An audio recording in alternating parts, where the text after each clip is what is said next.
Hello friends, అందరికీ నమస్కారం అండి. Welcome to my channel. One day స్టోరీలో భాగంగా 'ప్రేమించాను నిన్నే' స్టోరీని మనం చెప్పుకుంటున్నామండి. ఇది కొంచెం పెద్ద స్టోరీ, 6 పార్ట్స్ పడతాయి. 2-3 డేస్కి ఒక్క పార్ట్ ఇచ్చేస్తూ ఉంటాను, త్వరగానే అయిపోతుంది. అలాగే కాంట్రాక్ట్ మ్యారేజ్ స్టోరీ గురించి అడుగుతున్నారండి. అది సెకండ్ పార్ట్ ఇంకా రాయలేదు, అదే లాస్ట్ పార్ట్. అది రాయడానికి కొంచెం టైం పడుతుందండి. ఆల్రెడీ నా ప్రాబ్లమ్ ఏంటో స్టోరీస్ కంటిన్యూగా ఎందుకు పెట్టలేకపోతున్నానో నేను ఆల్రెడీ పోస్ట్ పెట్టాను.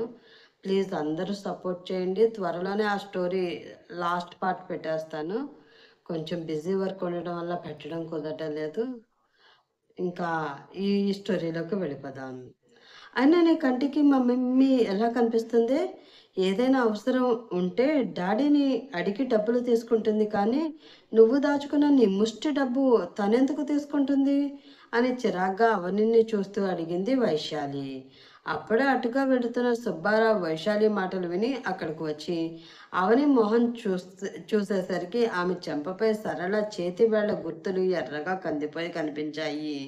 అది చూసి కోపంగా అవనిని పక్కకి లాగి, ఎందుకే వయసొచ్చిన ఆడపిల్ల మీద చేసుకున్నావు? ఇప్పుడు అవని ఏం చేసిందని అలా కొట్టావు? అని అంటూ అరిచాడు సుబ్బారావు. నీకు నీ కూతురు ఏం చేసినా కంటికి కనిపించదయ్యా. నేనేం చేయకపోయినా తప్పంతా నాదే అన్నట్లు నా మీద నోరు వేసుకుని పడిపోతావు అని అరిచింది సరళ. అవును డాడీ, ముందు అదేం చేసిందో అడగకుండా మమ్మీని అంటావేంటి నువ్వు అని అంటూ రెచ్చిపోయింది వైశాలి. నువ్వు చేసుకునేంత తప్పు నా కూతురు ఏం చేసింది అని అరిచాడు సుబ్బారావు. నన్ను దొంగ అని అంది. అది దాచుకున్న డబ్బులు నేను దొంగతనం చేశానంట. రాని కన్నీళ్లు తెచ్చుకుంటూ ఏడుస్తూ చెప్పింది సరళ. నేను అలా అనలేదు నాన్న. ఇన్ని కొంచెం దాచుకున్న డబ్బులు ఏమైనా మీరు చూసారా అని అడిగానంతే. కళ్ళ నీళ్ళు పెట్టుకుని చెప్పింది అవని. ఆ మాటకి షాక్ అయ్యి, ఏంటి ఫీజు కోసం కూడబెట్టుకున్న డబ్బులు కనిపించడం లేదా అని అడిగాడు సుబ్బారావు.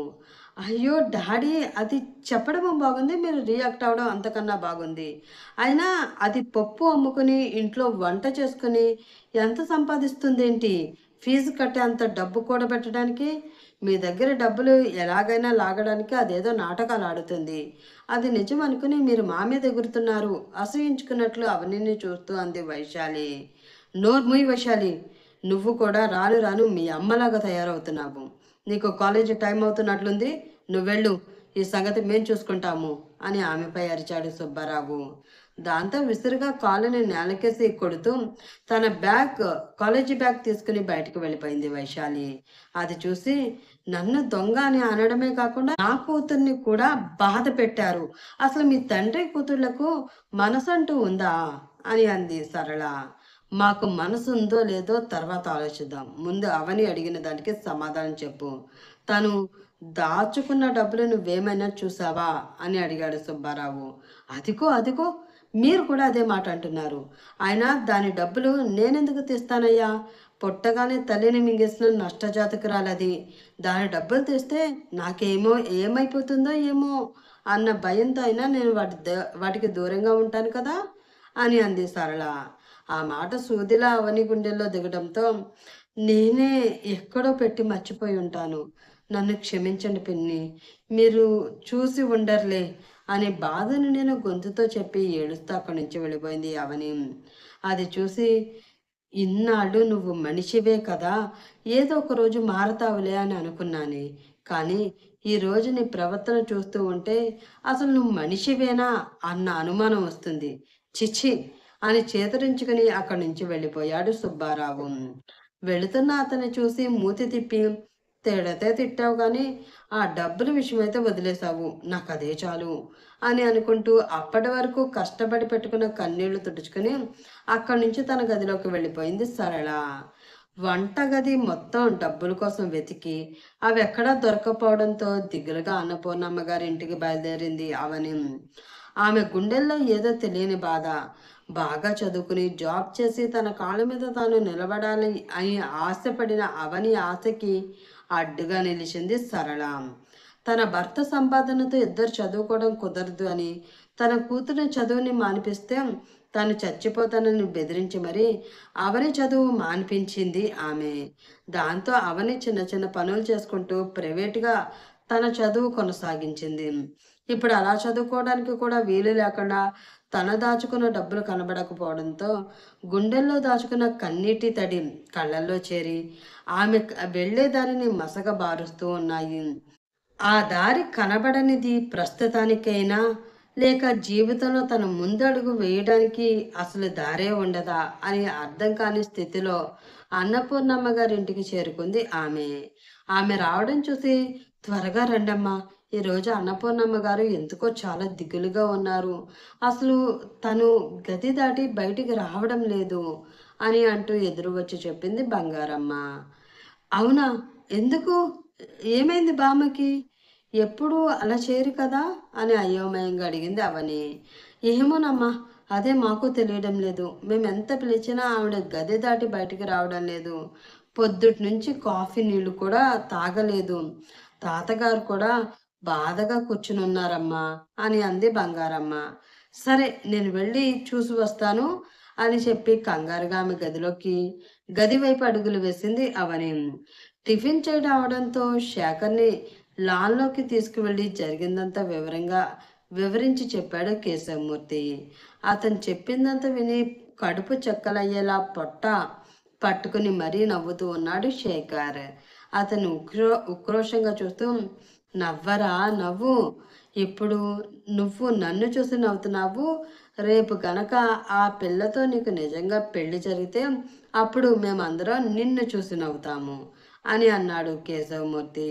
ఆ మాటతో నవ్వాపేసి, ఎందుకు నవ్వుతారు మావయ్య అని అయోమయంగా అడిగాడు శేఖర్. ఏముంది, రాత్రి ఫోన్లో మాట్లాడితేనే అర్థమైంది ఆ కనకం ఎంత రాక్షసో అని. ఆ వెంటనే ఆమె భర్త మీద నాకు జాలి వేసిందిరా.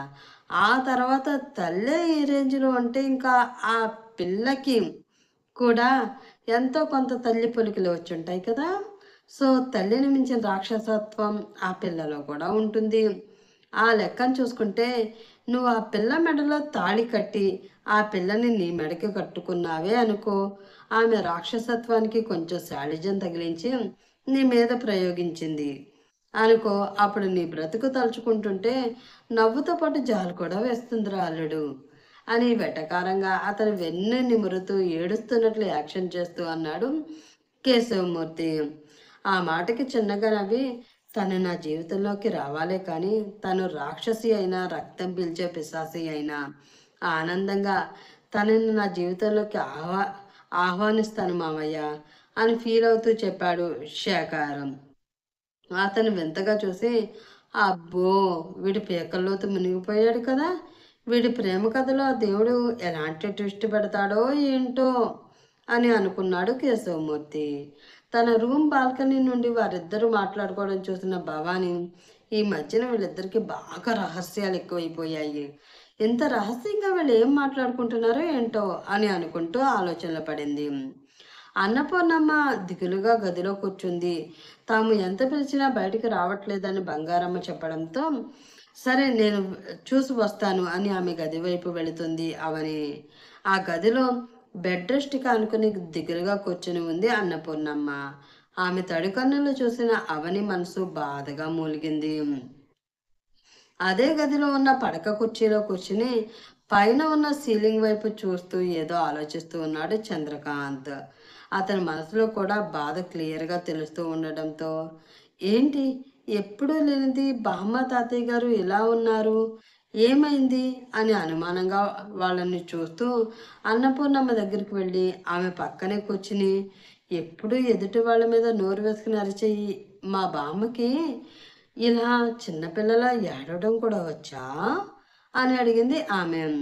ఎటో శూన్యంలోకి చూస్తూ, ఎంత రాతి గుండెకైనా ఏదో ఒక గాయం ఉంటుంది. అది మర్చిపోవాలని ఎంత ప్రయత్నం చేసినా పిచ్చి మనసుకి మరుపు రాదు అని అంది అన్నపూర్ణమ్మ.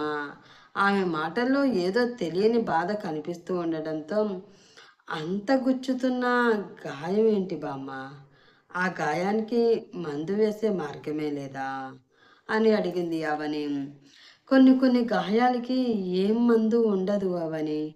అని అంటూ తన పక్కనే ఉన్న ఒక ఫోటో చేతిలోకి తీసుకుని ప్రేమగా ఆ ఫోటోపై తన చేతితో తడుముతూ, వీడు నా కొడుకు రాఘవ. మాకు పెళ్ళైన 7 సంవత్సరాలకి పుట్టాడు. వీడంటే నాకు మీ తాతగారికి పంచప్రాణాలు అని తన మనసుకు అయిన గాయం గురించి చెప్పడం మొదలుపెట్టింది అన్నపూర్ణమ్మ. ఆమె చెప్పేదంతా శ్రద్ధగా వింటూ ఉంది అవని. ఎలాంటి కష్టాలు వాడి దరికి చేరకుండా చాలా అల్లారు ముద్దుగా పెంచుకున్నాం వీడిని. కానీ మా ప్రేమే వాడికి శాపమైంది. వాడు ఏం చేసినా మేము అడ్డు చెప్పేవాళ్ళం కాదు. అదే వాడికి అలుసయ్యి వాడిని వ్యసనాలకు బానిసని చేసింది. దాంతో వాడి ఆరోగ్యం పాడైంది. ఆ విషయం మేము గుర్తించేసరికి ఆలస్యమైపోయింది. డాక్టర్స్ వాడి 2 కిడ్నీలు పాడైపోయాయి. వెంటనే మార్పిడి చేయాలి అని ఆలస్యం చేస్తే వాడు మాకు దక్కడు అని చెప్పారు. మాకేం చేయాలో తోచని పరిస్థితి అది. ఒక్కసారిగా ఏదో అగాంతంలోకి పడిపోయినట్లు అనిపించింది. మీ తాతగారైతే 2 రోజులు మనిషే కాలేదు. ఇంకా నా సంగతి సరే సరే. మనసులో ఎంత బాధ ఉన్నా కాలం ఎవరి కోసం ఆగదు కదా. గుండెల్లో బాధను దాచుకుని కిడ్నీ కోసం చాలా ప్రయత్నాలు చేస్తాం. కన్న తల్లిదండ్రులైన మా కిడ్నీ కూడా వాడికి సరిపోదు అని చెప్పారు. కానీ నా కూతురు కమల కిడ్నీ వాడికి సరిపోయింది అని చెప్పడం ఆపింది అన్నపూర్ణమ్మ. ఆమెకి ఏడుపు వల్ల గొంతు పూడుకుపోయి మాట బయటికి రాకపోవడం గమనించిన అవని కంగారుగా లేచి పక్కన ఉన్న చెంబులోని వాటర్ తీసుకుని ఆమెకిచ్చింది. ఆ వాటర్ తాగి మళ్ళీ చెప్పడం మొదలుపెట్టింది. కమల కిడ్నీ రాఘవ్‌కిస్తే వాడు బ్రతుకుతాడు అని డాక్టర్ చెప్పారు. కానీ అప్పుడు దాని వయసు 19 సంవత్సరాలు. అంత చిన్న పిల్లకు ఆపరేషన్ అంటే భయం వేసింది. అందులోని ఆడపిల్ల అన్న దిగులుతో ముందడుగు వేయలేకపోయాను.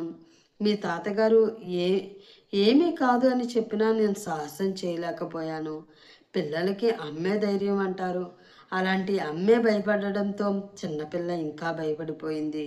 దాని భయం చూసి తాతగారు కూడా ఏం చేయాలో తెలియని దిక్కులేని స్థితిలోకి వెళ్ళిపోయారు. అక్కడే ఉండి అవనికి చెప్తుందంతా వింటున్న చంద్రకాంత్ కళ్ళలో కూడా కన్నీళ్లు సుడులు తిరిగాయి.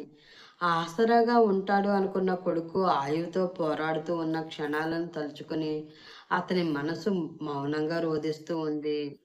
మేము ఆ ఆలోచనలో ఉండగానే రాఘవ ఆరోగ్యం మరింత క్షీణించింది. ఆఖరి నిమిషం వరకు కిడ్నీ కోసం మేము చేయని ప్రయత్నం అంటూ ఏమీ లేదు. ఎంత ప్రయత్నించినా మాకు ఆ కిడ్నీ దొరకలేదు. చివరికి కమల కిడ్నీ వాడికి ఇవ్వాలి అని నిశ్చయించుకున్నాం. కానీ అప్పటికి ఆలస్యం అయిపోయింది. నా కొడుకు మా అందరినీ వదిలేసి తిరిగి రాని లోకాలకు వెళ్ళిపోయాడు. నా భయం నా కొడుకు ప్రాణాన్ని తీసింది. కేవలం ఆ భయం కారణంగానే ఈరోజు నా కొడుకు ప్రాణాలతో లేడు. ఆ సంఘటన జరిగి ఇప్పటికి 30 సంవత్సరాలు అవుతుంది. కానీ దాని తాలూకు గాయం మాత్రం తీరని లోటుగా నా జీవితంలో నిలిచిపోయింది. కొడుకు ప్రాణాలు తీసిన కసాయి తల్లిలా నేను మిగిలిపోయాను అని అంటూ కన్నీళ్లు పెట్టుకుంది అన్నపూర్ణమ్మ. ఆమె చెప్పిందంతా విని భారంగా శ్వాస తీసుకుని వదిలి, ఇప్పుడు మీకేం చెప్పాలో, ఏం చెప్పి మిమ్మల్ని ఓదార్చాలో నాకు తెలియట్లేదు బామ్మ. అయినా ఒకరు ఓదారిస్తేనో, 4 మనసుకి నచ్చిన మాటలు చెప్తేనో తగ్గిపోయే బాధ కాదు మీది. కానీ ఒక్క మాట మాత్రం చెప్తాను. ఎవరి జీవితమైనా మనకు రాసిపెట్టి ఉన్నంత వరకే. బిడ్డలు చేసిన తప్పులు తల్లిదండ్రులే కాదు, తల్లిదండ్రులు చేసిన తప్పులు బిడ్డలు కూడా క్షమిస్తారు. అయినా మీ బిడ్డ విషయంలో మీరు చేసింది తప్పు కాదు, పొరపాటు. మీరే కాదు, మీ స్థానంలో ఎవరు ఉన్నా కూడా ఒక బిడ్డ కోసం మరో బిడ్డ జీవితాన్ని ప్రమాదంలో పెట్టాలి అని అనుకోరు కదా. మీరు కూడా అంతే. రాఘవ గారి కిడ్నీ ఇస్తే కమల గారి జీవితం ఏమైపోతుందో అన్న భయంతో ఉండిపోయి ఈ పొరపాటు చేశారు. మీ పొరపాటుని మీ బిడ్డ ఎప్పుడో క్షమించుంటాడు. మీరు ఇలా బాధపడి ఎక్కడో తిరిగిరాని లోకాల్లో ఉన్న అతన్ని కూడా బాధ పెట్టొద్దు బామ్మ. నా మాట విని బయటికి రండి బామ్మ అని అంది అవని. నేను చేసిన తప్పుని వాడు క్షమించినా నన్ను నేను క్షమించుకోలేనా మరి. నన్ను ఇబ్బంది పెట్టకు, ఒంటరిగా వదిలే, నువ్వు వెళ్ళు అని అంది అన్నపూర్ణమ్మ. దాంతో చేసేది ఏమీ లేక ఒక నిట్టూర్పు వదిలి అక్కడ నుంచి వెళ్ళిపోయింది అవని. గదిలో కూర్చుని ఫోన్లో ఏదో చూసుకుంటూ ఉంది అరుణి. అప్పుడే ఆమె ఫోన్కి తన ఫ్రెండ్ పంపిన వెడ్డింగ్ కార్డ్ వచ్చింది. వాట్సాప్లో ఆ కార్డ్ ఓపెన్ చేసిన అరుణి కళ్ళు ఒక్కసారిగా మెరిశాయి. వెంటనే ఇదేంటి, ఈ పేరు చూడగానే నాకెందుకు ఎంత ఆనందం కలుగుతుంది అని అనుకుంటూ ఆ కార్డ్పై ఉన్న రమ్య వెడ్స్ శేఖర్ అన్న పేరు చూసి, అబ్బాయి పేరు ఓకే కానీ ఇక్కడ అమ్మాయి పేరు మారితే బాగుంటుందేమో అని అనుకుని చిన్నగా సిగ్గుపడింది ఆమె. అప్పుడే ఆరు, ఒకసారి ఇట్రా అని పిలిచింది కనకం. హా అమ్మా వస్తున్నా అంటూ ఫోన్ టేబుల్ మీద పెట్టిన అరుణి దృష్టి అదే టేబుల్ పై ఉన్న శేఖర్ ఫోటో మీద పడింది.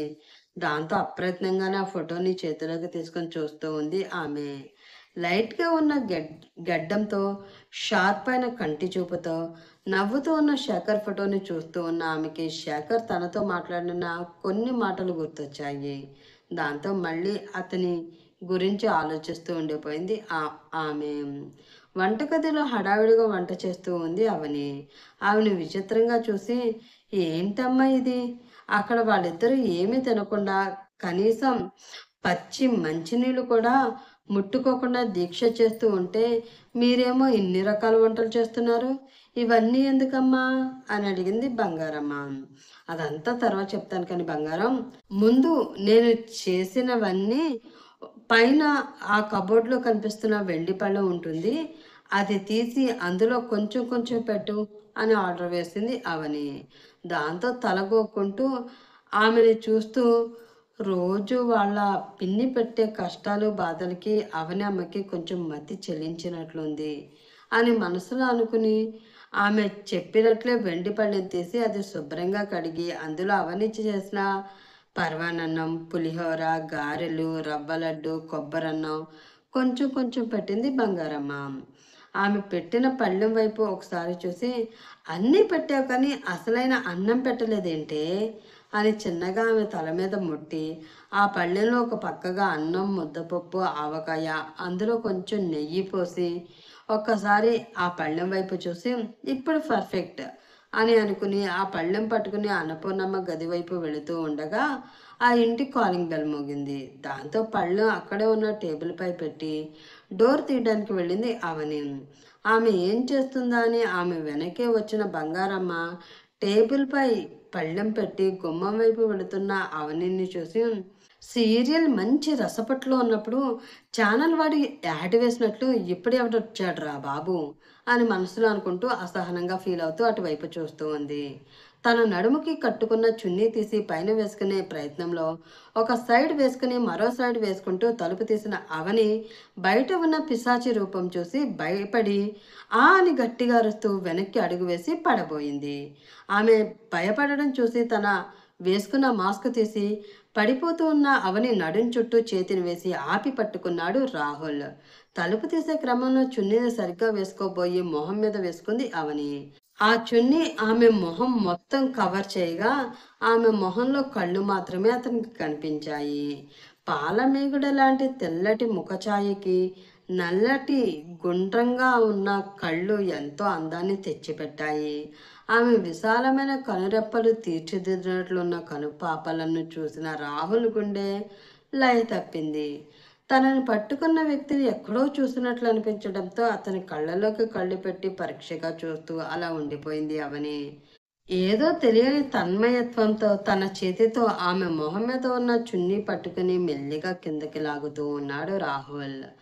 అలా జారుతూ ఉన్న చున్నీ చోటనే దాగి ఉన్న ఆమె చిన్ని ముక్కు, పల్చటి పెదాలు, అందమైన గడ్డం చూస్తూ ప్రపంచాన్ని మర్చిపోయాడు అతను. బొగ్గ మీద చెయ్యి వేసుకుని నోరు తెరిచి మరి అక్కడ జరుగుతున్న ఆ సన్నివేశాన్ని చూస్తూ ఉండిపోయింది బంగారమ్మ. అలా ఒక 3 నిమిషాలకి అక్కడ ఏం జరుగుతుందో అర్థం అవడంతో తన 2 చేతులు అతని గుండెల మీద వేసి బలంగా వెనక్కి తోసి స్ట్రైట్గా లేచి నిలబడింది అవని. అది ఊహించని రాహుల్ ఆమె బలంగా తోయడంతో వెనక్కి పడబోయాడు. అది చూసి ఏ అంటూ అతనికి తన చేతిని ఆసరాగా ఇచ్చింది ఆమె. ఆ చేతిని పట్టుకుని పడిపోకుండా తనని తాను ఆపుకుని, అమ్మయ్యా అని గుండెల మీద చేయి వేసుకున్నాడు రాహుల్. మళ్ళీ అతను ఎక్కడో చూసిన గుర్తు రావడంతో అతను అలా చూస్తూ చూస్తూ ఉండిపోయింది అవని. తన ముందు ఉన్న ముద్దుగుమ్మని చూస్తూ, హాయ్ ఐఎమ్ రాహుల్, చంద్రకాంత్ గారి కూతురు కమలికి ఒక్కగానొక్క కొడుకుని. ఇది చంద్రకాంత్ గారి ఇల్లేనా అని అడిగాడు రాహుల్. అతని మాటలు ఏవి ఆమె చెవికి చేరడం లేదు. అతని మొహాన్ని చాలా పరీక్షగా అలా చూస్తూ ఉన్న ఆమెకి ఏదో గుర్తు రావడంతో ఎంతో సంతోషంగా, నాతో రా అంటూ అతని చేయి పట్టుకుని లోపలికి లాక్కుని వెళ్తూ ఉంది అవని. ఆమె ఎందుకు అలా తీసుకువెళుతుందో అర్థం కాక, హలో ఎక్స్క్యూజ్ మీ, మిమ్మల్ని ఎక్కడికండి నన్ను తీసుకువెళుతున్నారు అంటూ ఆమె వెనకే అయోమయంగా వెళుతున్నాడు రాహుల్.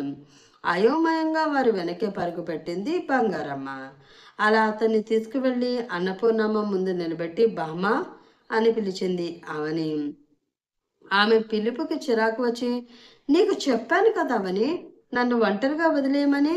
ఒకసారి చెప్తే నీకు అర్థం కావడం లేదా ఏంటి అని అరుస్తూ తల ఎత్తి అటువైపు చూసి అక్కడ అచ్చుగుద్దినట్లు తన కొడుకులా ఉన్న రాహుల్ని చూసి షాక్ అయింది అన్నపూర్ణమ్మ. ఆమె కళ్ళ నుండి ఆశ్చర్యం, ఆనందంతో కూడిన కన్నీటి దారలు రాలుతూ ఉన్నాయి. మెల్లిగా మంచం దిగి, రే నాన్న రాఘవా, వచ్చేసావారా? నీకోసం ఈ తల్లి పడే వేదనను చూసి తట్టుకోలేక నా కోసం వచ్చేసావా? ఈ కసాయి తల్లి చేసిన తప్పుని క్షమించావా అని అంటూ వణుకుతున్న తన చేతులతో అతని మొహాన్ని పట్టుకుని తడుముతూ ఆర్తి నిండిన ఆమె కళ్ళల్లో అతని రూపాన్ని నింపుకుంటూ ఉంది అన్నపూర్ణమ్మ. అక్కడ ఏం జరుగుతుందో అర్థం కాక అన్నపూర్ణమ్మ కళ్ళలో కనిపిస్తున్న బాధని చూసి రాహుల్ ఏమీ మాట్లాడకుండా అలా బొమ్మలా ఉండిపోయాడు. ఆమె కళ్ళల్లోని ఆనందం చూసి ప్రశాంతంగా ఫీల్ అయింది అవని. రాహుల్ని చూసి ఆనందంగా ఉన్నా ఎప్పుడో చనిపోయిన తన బిడ్డ బ్రతికి రావడం అసాధ్యమని తెలిసిన చంద్రకాంత్, ఎవరు బాబు నువ్వు అని అడిగాడు. ఆ ప్రశ్నకి ముందుగా రియాక్ట్ అయిన అన్నపూర్ణమ్మ, ఏంటండి అలా అడుగుతారు? వాడు మన బిడ్డ రాఘవ, వాడిని మీరు గుర్తుపట్టలేదా అని కంగారుగా అడిగింది. ఆమెను జాలిగా ఒక చూపు చూసి, పూర్ణ, నువ్వు కొంచెం స్థిమితపడు. ఎప్పుడో చనిపోయిన మరణ బిడ్డ ఇప్పుడు రావడం ఏంటి? ఆ బాబు ఎవరో తెలియకుండా నువ్వు అలా మాట్లాడవద్దు అని ఆమెకి ధైర్యాన్ని ఇస్తున్నట్లే ఆమె భుజం మీద చేయి వేసి చెప్పాడు చంద్రకాంత్. వారిద్దరిని చూసి చిన్నగా నవ్వుకుని, వారిద్దరి దగ్గరికి వెళ్ళి నన్ను ఆశీర్వదించండి అంటూ వారి పాదాలకి నమస్కరించాడు రాహుల్. అయోమయంగా ఒకరి మొహాలు ఒకరు చూసుకుని, చల్లగా ఉండు బాబు అని అతన్ని ఆశీర్వదించి అతన్ని పైకి లేచి నిలబడగానే తన కొడుకుని పోలి ఉన్న అతని మొహాన్ని చేతుల్లోతో తడుముతూ, అచ్చ నా కొడుకులాగానే ఉన్నా బాబు, నిన్ను చూస్తూ ఉంటే చనిపోయిన నా కొడుకే మళ్ళీ తిరిగి వచ్చాడేమో అనిపిస్తుంది అని అన్నాడు చంద్రకాంత్. ఆ మాటతో రాహుల్ని చూస్తున్న దగ్గర నుండి తన బుర్రలో తిరుగుతున్న ఆలోచనలకు పులి స్టాప్ పెట్టినట్లు ఫీల్ అయ్యి, అవనమ్మా, ఈ బాబు ఎవరో నాకు తెలిసిపోయిందమ్మా అని ఎంతో ఉత్సాహంగా అవనికి మాత్రం వినిపించేలా అంది బంగారమ్మ. దీనికి ఏదో దిక్కుమాలిన ఆలోచన వచ్చినట్లుంది అని మనసులో అనుకుని, ఏం తెలిసిందే నీకు అని నెమ్మదిగా అడిగింది అవని. దానితో ఏదో రహస్యం కనిపెట్టినట్లు మొహం పెట్టి, ఈ బాబు రాఘవబాబు కొడుకమ్మ. అప్పట్లో ఆ బాబు అమ్మా నాన్నకి తెలియకుండా ఈ బాబు వాళ్ళ అమ్మని పెళ్లి చేసుకుని, ఈ బాబు పుట్టగానే ఆమెని రాఘవ బాబు వదిలేసి, ఇంకా చెప్పాలంటే ఆమె మెడ పట్టుకుని బయటికి గెంటేసి ఉంటాడు. అది ఇప్పుడు ఈ బాబుకి తెలిసి తన అమ్మకి జరిగిన అన్యాయానికి పగ తీర్చుకోవడానికి ఇప్పుడు ఇక్కడికి వచ్చి ఉంటాడు అని మెల్లిగా ఆమెకు మాత్రం వినిపించేలా చెప్పింది బంగారమ్మ. ఆ మాటతో పళ్ళు పట్టపట్టా కొరుకుతూ, అమ్మ బంగారం, కాసేపు నీ సీరియల్ తెలివితేటలు పక్కన పెట్టి అతనెవరో ఎందుకు వచ్చాడో అతనే చెప్తాడు. అప్పటి వరకు నీ కడుపు ఉబ్బరం నీళ్ళని దాచుకుని మూసుకుని ఉండు అని వార్నింగ్ ఇచ్చినట్లు చెప్పింది అవని. దాంతో గుర్రుగా ఆమెను చూస్తూ మౌనంగా ఉండిపోయింది బంగారమ్మ. ఎవరు బాబు నువ్వు అని చంద్రకాంత్ అడగడంతో, నా పేరు రాహుల్ తాతగారు, మీ అమ్మాయి కమల గారి అబ్బాయిని అని అన్నాడు రాహుల్. ఆ మాట విని, ఏంటి నువ్వు మా కమల కొడుకువా అంటూ అతని దగ్గరికి వచ్చింది అన్నపూర్ణమ్మ. అవునమ్మమ్మ, నేను మీ కూతురు కమలకి ఒక్కగానొక్క కొడుకుని అని అన్నాడు రాహుల్. అతన్ని పైనుంచి కింద వరకు తృప్తిగా ఒక్కసారి చూసుకుని, అమ్మేది బాబు, కిందుందా అని రాహుల్ చెప్పేది కూడా వినకుండా, ఏవండి, కమల వచ్చిందంటండి, మన కమల మన కోసం వచ్చిందంట అంటూ కిందకి పరుగు తీసింది అన్నపూర్ణమ్మ. తనని చూడడానికి కమల వచ్చింది అంటే చంద్రకాంత్కి ఎందుకో నమ్మాలి అనిపించలేదు. అందుకే అయోమయంగా అలా ఆమెను చూస్తూ ఉండిపోయాడే తప్ప ఏమీ మాట్లాడలేకపోయాడు. తను చెప్పేది వినకుండా అలా పరుగు పెడుతూ ఉన్న ఆమెని విచిత్రంగా చూసి, అరే బామా, ఆగు అంటూ ఆమె వెనకే పరుగు పెట్టాడు రాహుల్. అది చూసి వారి వెనకే వెళ్లారు మిగతా వారంతా. కిందకి వెళ్ళిన అన్నపూర్ణమ్మ, కమలా, కమలా అంటూ కింద హాల్లో బయట అంతా వెతికింది. కానీ ఆమెకి కమల ఎక్కడా కనిపించలేదు. దాంతో చంద్రకాంత్ దగ్గరికి వెళ్ళి, రాలేదండి, దానికి ఈ అమ్మా నాన్నల మీద ఇంకా కోపం పోలేదనుకుంటా. మనం పోయే వరకు తన కోపం తగ్గదేమో అని ఏడుస్తూ అంది ఆమె. అది ముందుగానే ఊహించిన చంద్రకాంత్ బాధగా ఆమెను తన గుండెల్లోకి హత్తుకున్నాడు. దానితో ఆమె బాధ మరింత ఎక్కువయ్యి కన్నీళ్ల రూపంలో బయటికి వస్తూ ఉన్నాయి. వాళ్ళ బాధపడటం చూసి అమ్మకి ఎందుకు అంత మొండి పట్టుదల? పాపం, వీళ్ళు తన కోసం ఎంత బాధపడుతున్నారు అని అనుకోగానే అతని మనసుకి బాధగా అనిపించడంతో సిచ్యువేషన్ మార్చాలి అనుకుని, ఏంటమ్మమ్మ, మీకు ఆ అమ్మ రాలేదు అన్న బాధ తప్ప నేను వచ్చాను, 2 నెలలు మీతోటే ఉంటాను అన్న ఆనందం అసలు లేనే లేదు. అలాంటిదప్పుడు నేను ఇంకా ఇక్కడెందుకు, నేను వెళ్ళిపోతాను అని అంటూ పొంగుముద్దు పెట్టుకున్నాడు రాహుల్. అది చూసి కళ్ళనీళ్ళు తుడుచుకుని, ఆగరా అన్నట్లు అతని చెయ్యి పట్టుకుని అతని నుదుటి మీద చిన్నగా ముద్దు పెట్టుకుంది అన్నపూర్ణమ్మ. చిన్నప్పటి నుంచి మిస్ అయిన అమ్మమ్మ ప్రేమ ఇప్పుడు దొరికేసరికి ప్రేమగామని హత్తుకున్నాడు రాహుల్. అతన్ని చూస్తూ ఉంటే గుండెల్లో భారం కొంచెం కొంచెం తగ్గుతూ ఉండడంతో అలానే అతన్ని పట్టుకుని ఉండిపోయింది అన్నపూర్ణమ్మ. అలా వారిద్దరిని నవ్వుతూ చూస్తూ ఉన్న అవని అన్నపూర్ణమ్మని కౌగిలించుకుని అవని వైపు చూసి చిన్నగా నవ్వి కొంటిగా కన్ను కొట్టాడు రాహుల్. దాంతో ఉలిక్కిపడి కంగారుగా అక్కడ నుండి వెళ్ళిపోయి తను వడ్డించి పెట్టిన ప్లేట్ వెండి పళ్ళెం తీసుకువచ్చి ఇంకా ఒకరినొకరు పట్టుకుని ఉన్న వారిద్దరిని చూసి, మీ అమ్మమ్మ మనవడి ప్రేమానురాగాలు తర్వాత తీరిగ్గా పంచుకోవచ్చు, కానీ ఈరోజు రాఘవ బాబు గారి పుట్టినరోజు కదా, అందుకే అన్ని అన్నీ ఆయనకి ఇష్టమైన వంటలే చేసి పెట్టాను. నువ్వు ప్రేమగా దాచుకున్న ఆయన పళ్ళెంలోనే వడ్డించి తీసుకువచ్చాను. ఇది ఆయన ఫోటో ముందు పెట్టి దండం పెట్టుకోండి అని అంది అవని. దాంతో రాహుల్ని వదిలి అవని చేతిలో ఉన్న పళ్ళెం వైపు ఒకసారి తృప్తిగా చూసుకుని ఆ పళ్ళెం తీసుకువెళ్ళి హాల్లో పెట్టిన రాఘవ పెద్ద ఫోటో ముందు ఆ పళ్ళెం పెట్టి మనస్ఫూర్తిగా అతనికి క్షమాపణలు చెప్పింది అన్నపూర్ణమ్మ. కనకం పిలవడంతో బయటికి వచ్చి, ఏంటమ్మా అని అడిగింది అరుణి.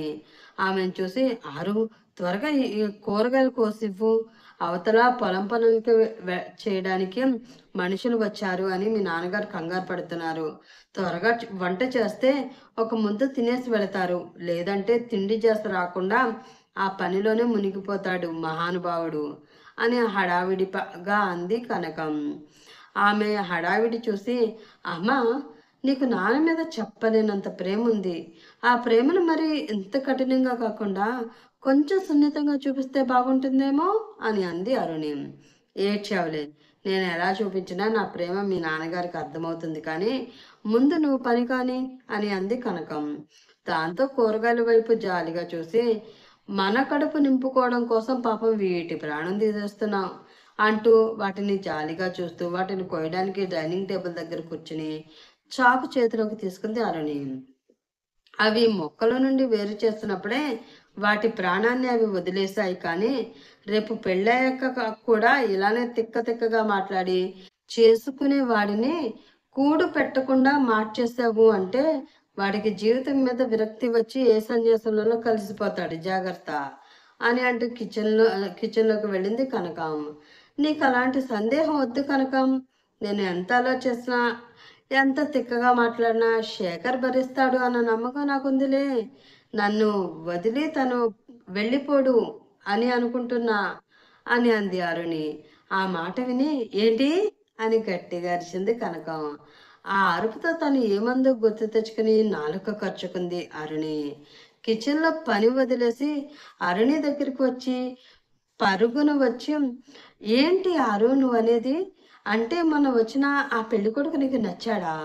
అని ఆనందంతో కూడిన ఆశ్చర్యంతో ఆమెను చూస్తూ అడిగింది కనకం. అప్పుడే అక్కడికి వచ్చిన రాములు ఆ మాట విని అరుణి ఏం సమాధానం చెప్తుందా అని చూస్తూ ఉండిపోయాడు.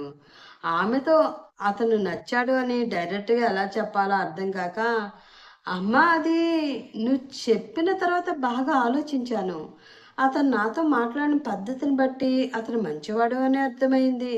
పైగా నువ్వు కూడా ఈ సంబంధం మంచిదని చెప్తున్నావు కాబట్టి అతన్ని పెళ్లి చేసుకోవడానికి నాకు ఎలాంటి అభ్యంతరం లేదు అని మధ్య మధ్యలో గ్యాప్ ఇస్తూ నసుకుతూ సిగ్గుపడుతూ చెప్పింది అరుణి.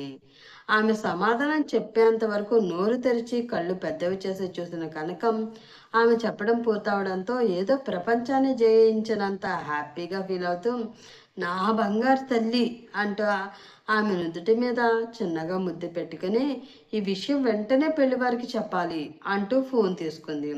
అది చూసి అమ్మ ముందు వంట చేయి, నాన్నగారికి ఆలస్యం అయిపోతుంది. ఈ విషయం వాళ్ళకి తర్వాత చెప్పొచ్చులే అని అంది అరుణి. వంటదేముంది తర్వాతైనా చేస్తాను. మీ నాన్నగారికి పని వాళ్ళతో క్యారేజీ పంపించేస్తాలే. ముందు ఈ విషయం వాళ్ళకి చెప్పేసి వెంటనే పెళ్లి ముహూర్తాలు చూపించేయమనాలి అని అంటూ వాళ్ళకి ఫోన్ చేసి బిజీలో పడిపోయింది కనకం. అది చూసి అమ్మా అని అసహనంగా మళ్ళీ పిలిచింది అరుణి. ఆమె పిలుపు విన్నా పట్టించుకోకుండా ఫోన్ నెంబర్ వెతుకుతూ ఉన్న ఆమెను చూసి ఇప్పుడు నువ్వు ఏం చెప్పినా దాని ఆనందం ఆపుకోలేదులే అమ్మా, వదిలేయ్ అని ప్రేమగా కూతురిని చూస్తూ చెప్పాడు రాములు. నిన్న మొన్నటి దాకా తన వేలు పట్టుకుని తిరిగిన తన కూతురు పెద్దదయ్యి ఇప్పుడు పెళ్లి పేరుతో మరొకరి వేలు పట్టుకోవడానికి సిద్ధమవుతుంది అని తలుచుకుంటే అతనికి సంతోషంతో కళ్ళలో నీళ్లు తిరిగాయి. అది చూసి నాన్న అంటూ అతన్ని హత్తుకుపోయింది అరుణి. మనవడు వచ్చిన ఆనందంలో అన్నపూర్ణమ్మ గారి ఇంటిలో సందడి నెలకొంది. చాలా సంవత్సరాల తర్వాత ఆ దంపతుల మొహంలో నిజమైన సంతోషం కనిపిస్తూ ఉంది. వారి సంతోషం చూస్తూ సంబరపడుతూ ఉన్న అవని మనసులోని బాధతో పాటు సమయాన్ని కూడా మర్చిపోయింది. వర్షాకాలం అవడంతో ఆకాశంలో మబ్బులు కమ్ముకుంటూ ఉన్నా అది రాత్రివేళ అవడంతో మబ్బుల్ని ఎవరు పట్టించుకోవడం లేదు. భోజనాలు అయ్యాక పాత్రలు శుభ్రం చేస్తున్న అవనిని చూసి అవనమ్మా ఇది మీ పని కాదమ్మా, నా పని. మీరు వంట మాత్రమే చెయ్యాలి. ఇలా నా పని మీ పని మీరే చేస్తే నీకెందుకే దండగా, నీ జీతం కూడా అవనికి ఇస్తాను అంటారు అన్నపూర్ణమ్మ గారు చిరుకోపంగా అంది బంగారమ్మ. నీ పని నా పని ఏమీ రూల్ లేదు బంగారం. పని ఉంటే కొంతసేపు మనసులో ఉన్న ఆలోచనలకి విరామం లాంటిది. పని చేసినంతసేపు మన ఆలోచనలు వేరే వైపుకి మళ్ళకుండా ఉంటాయి.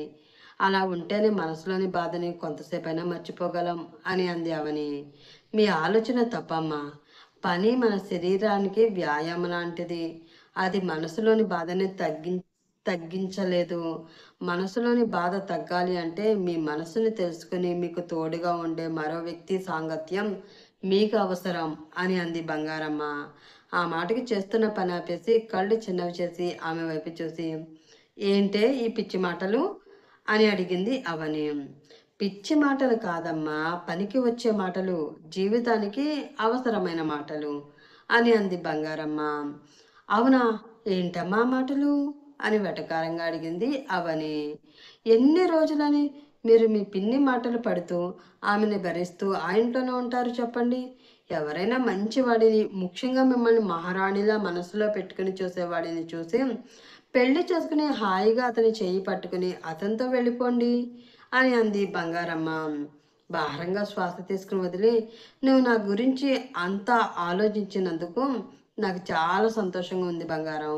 కానీ నువ్వు అనుకున్నట్లు మా పిన్నేమి అంత గయ్యాలి కాదు. నన్ను కాల్చుకొని తినడం లేదు. తన కూతురు బాగు కోసం తన తాపత్రయం అంతే. ఇంకా పెళ్ళంటావా? దాని గురించి ఆలోచించడానికి నానున్నారు కదా! ఆయన ఎవరిని చూసి చేసుకో అంటే నేను అతన్నే చేసుకుంటాను.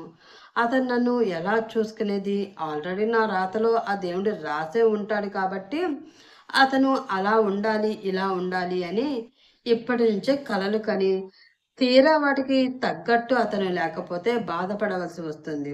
ఆ బాధను జీవితాంతం భరించే ఓపిక నాకు లేదు. అందుకే నేను పెళ్లి గురించి కానీ, రాబోయే భర్త గురించి కానీ ఎక్కువగా ఆలోచించాలి అనుకోవడం లేదు. నా జీవితంలో ఏది రాసిపెట్టి ఉంటే అదే జరుగుతుంది. ఆ జరిగే దానిని హాయిగా అనుభవిస్తానే తప్ప ఆంక్షలు పెట్టను. అది సంతోషమైన, బాధైనా సరే అని అంది అవని. ఆమెను నవ్వుతూ చూస్తూ మీ మనసు బంగారమమ్మా. మీలాంటి మంచి మనసుకి నిన్ను బంగారంగా చూసుకునే మొగుడే వస్తాడు. దానికి నాది గ్యారంటీ అని అంది బంగారమ్మ. అప్పుడే ఆల్రెడీ నేను వచ్చేసాను కదా! మళ్ళీ వేరే వాళ్ళెందుకు? అన్న వాయిస్ వాళ్ళకి వినిపించింది. దాంతో ఆ వాయిస్ వచ్చిన వైపు తిరిగిన వాళ్ళకి అక్కడ రాహుల్ కనిపించాడు. అతను ఏమంటున్నాడో అర్థం కాక అయోమయంగా అతని వైపు చూస్తున్నారు అవని, బంగారమ్మ. వారు నవ్వుతూ చూస్తూ ఏంటి అలా చూస్తున్నారు? ఆల్రెడీ నేను వచ్చేసాను కదా! ఇంకా ఎవరైనా వచ్చేవాళ్ళు ఉన్నారా అని అడుగుతున్నాను. నా ప్రశ్నకి సమాధానం చెప్పకుండా మీరే క్వెషన్ మార్క్ ఎక్స్‌ప్రెషన్ పెట్టి నా వైపు చూస్తారేంటి? అని అన్నాడు రాహుల్. ఆ మాటకి అది బాబు అని బంగారమ్మ ఏదో చెప్తూ ఉండగా ఆమె చెయ్యి పట్టుకుని ఆపి ఎవరు రానవసరం లేదు రాహుల్ గారు.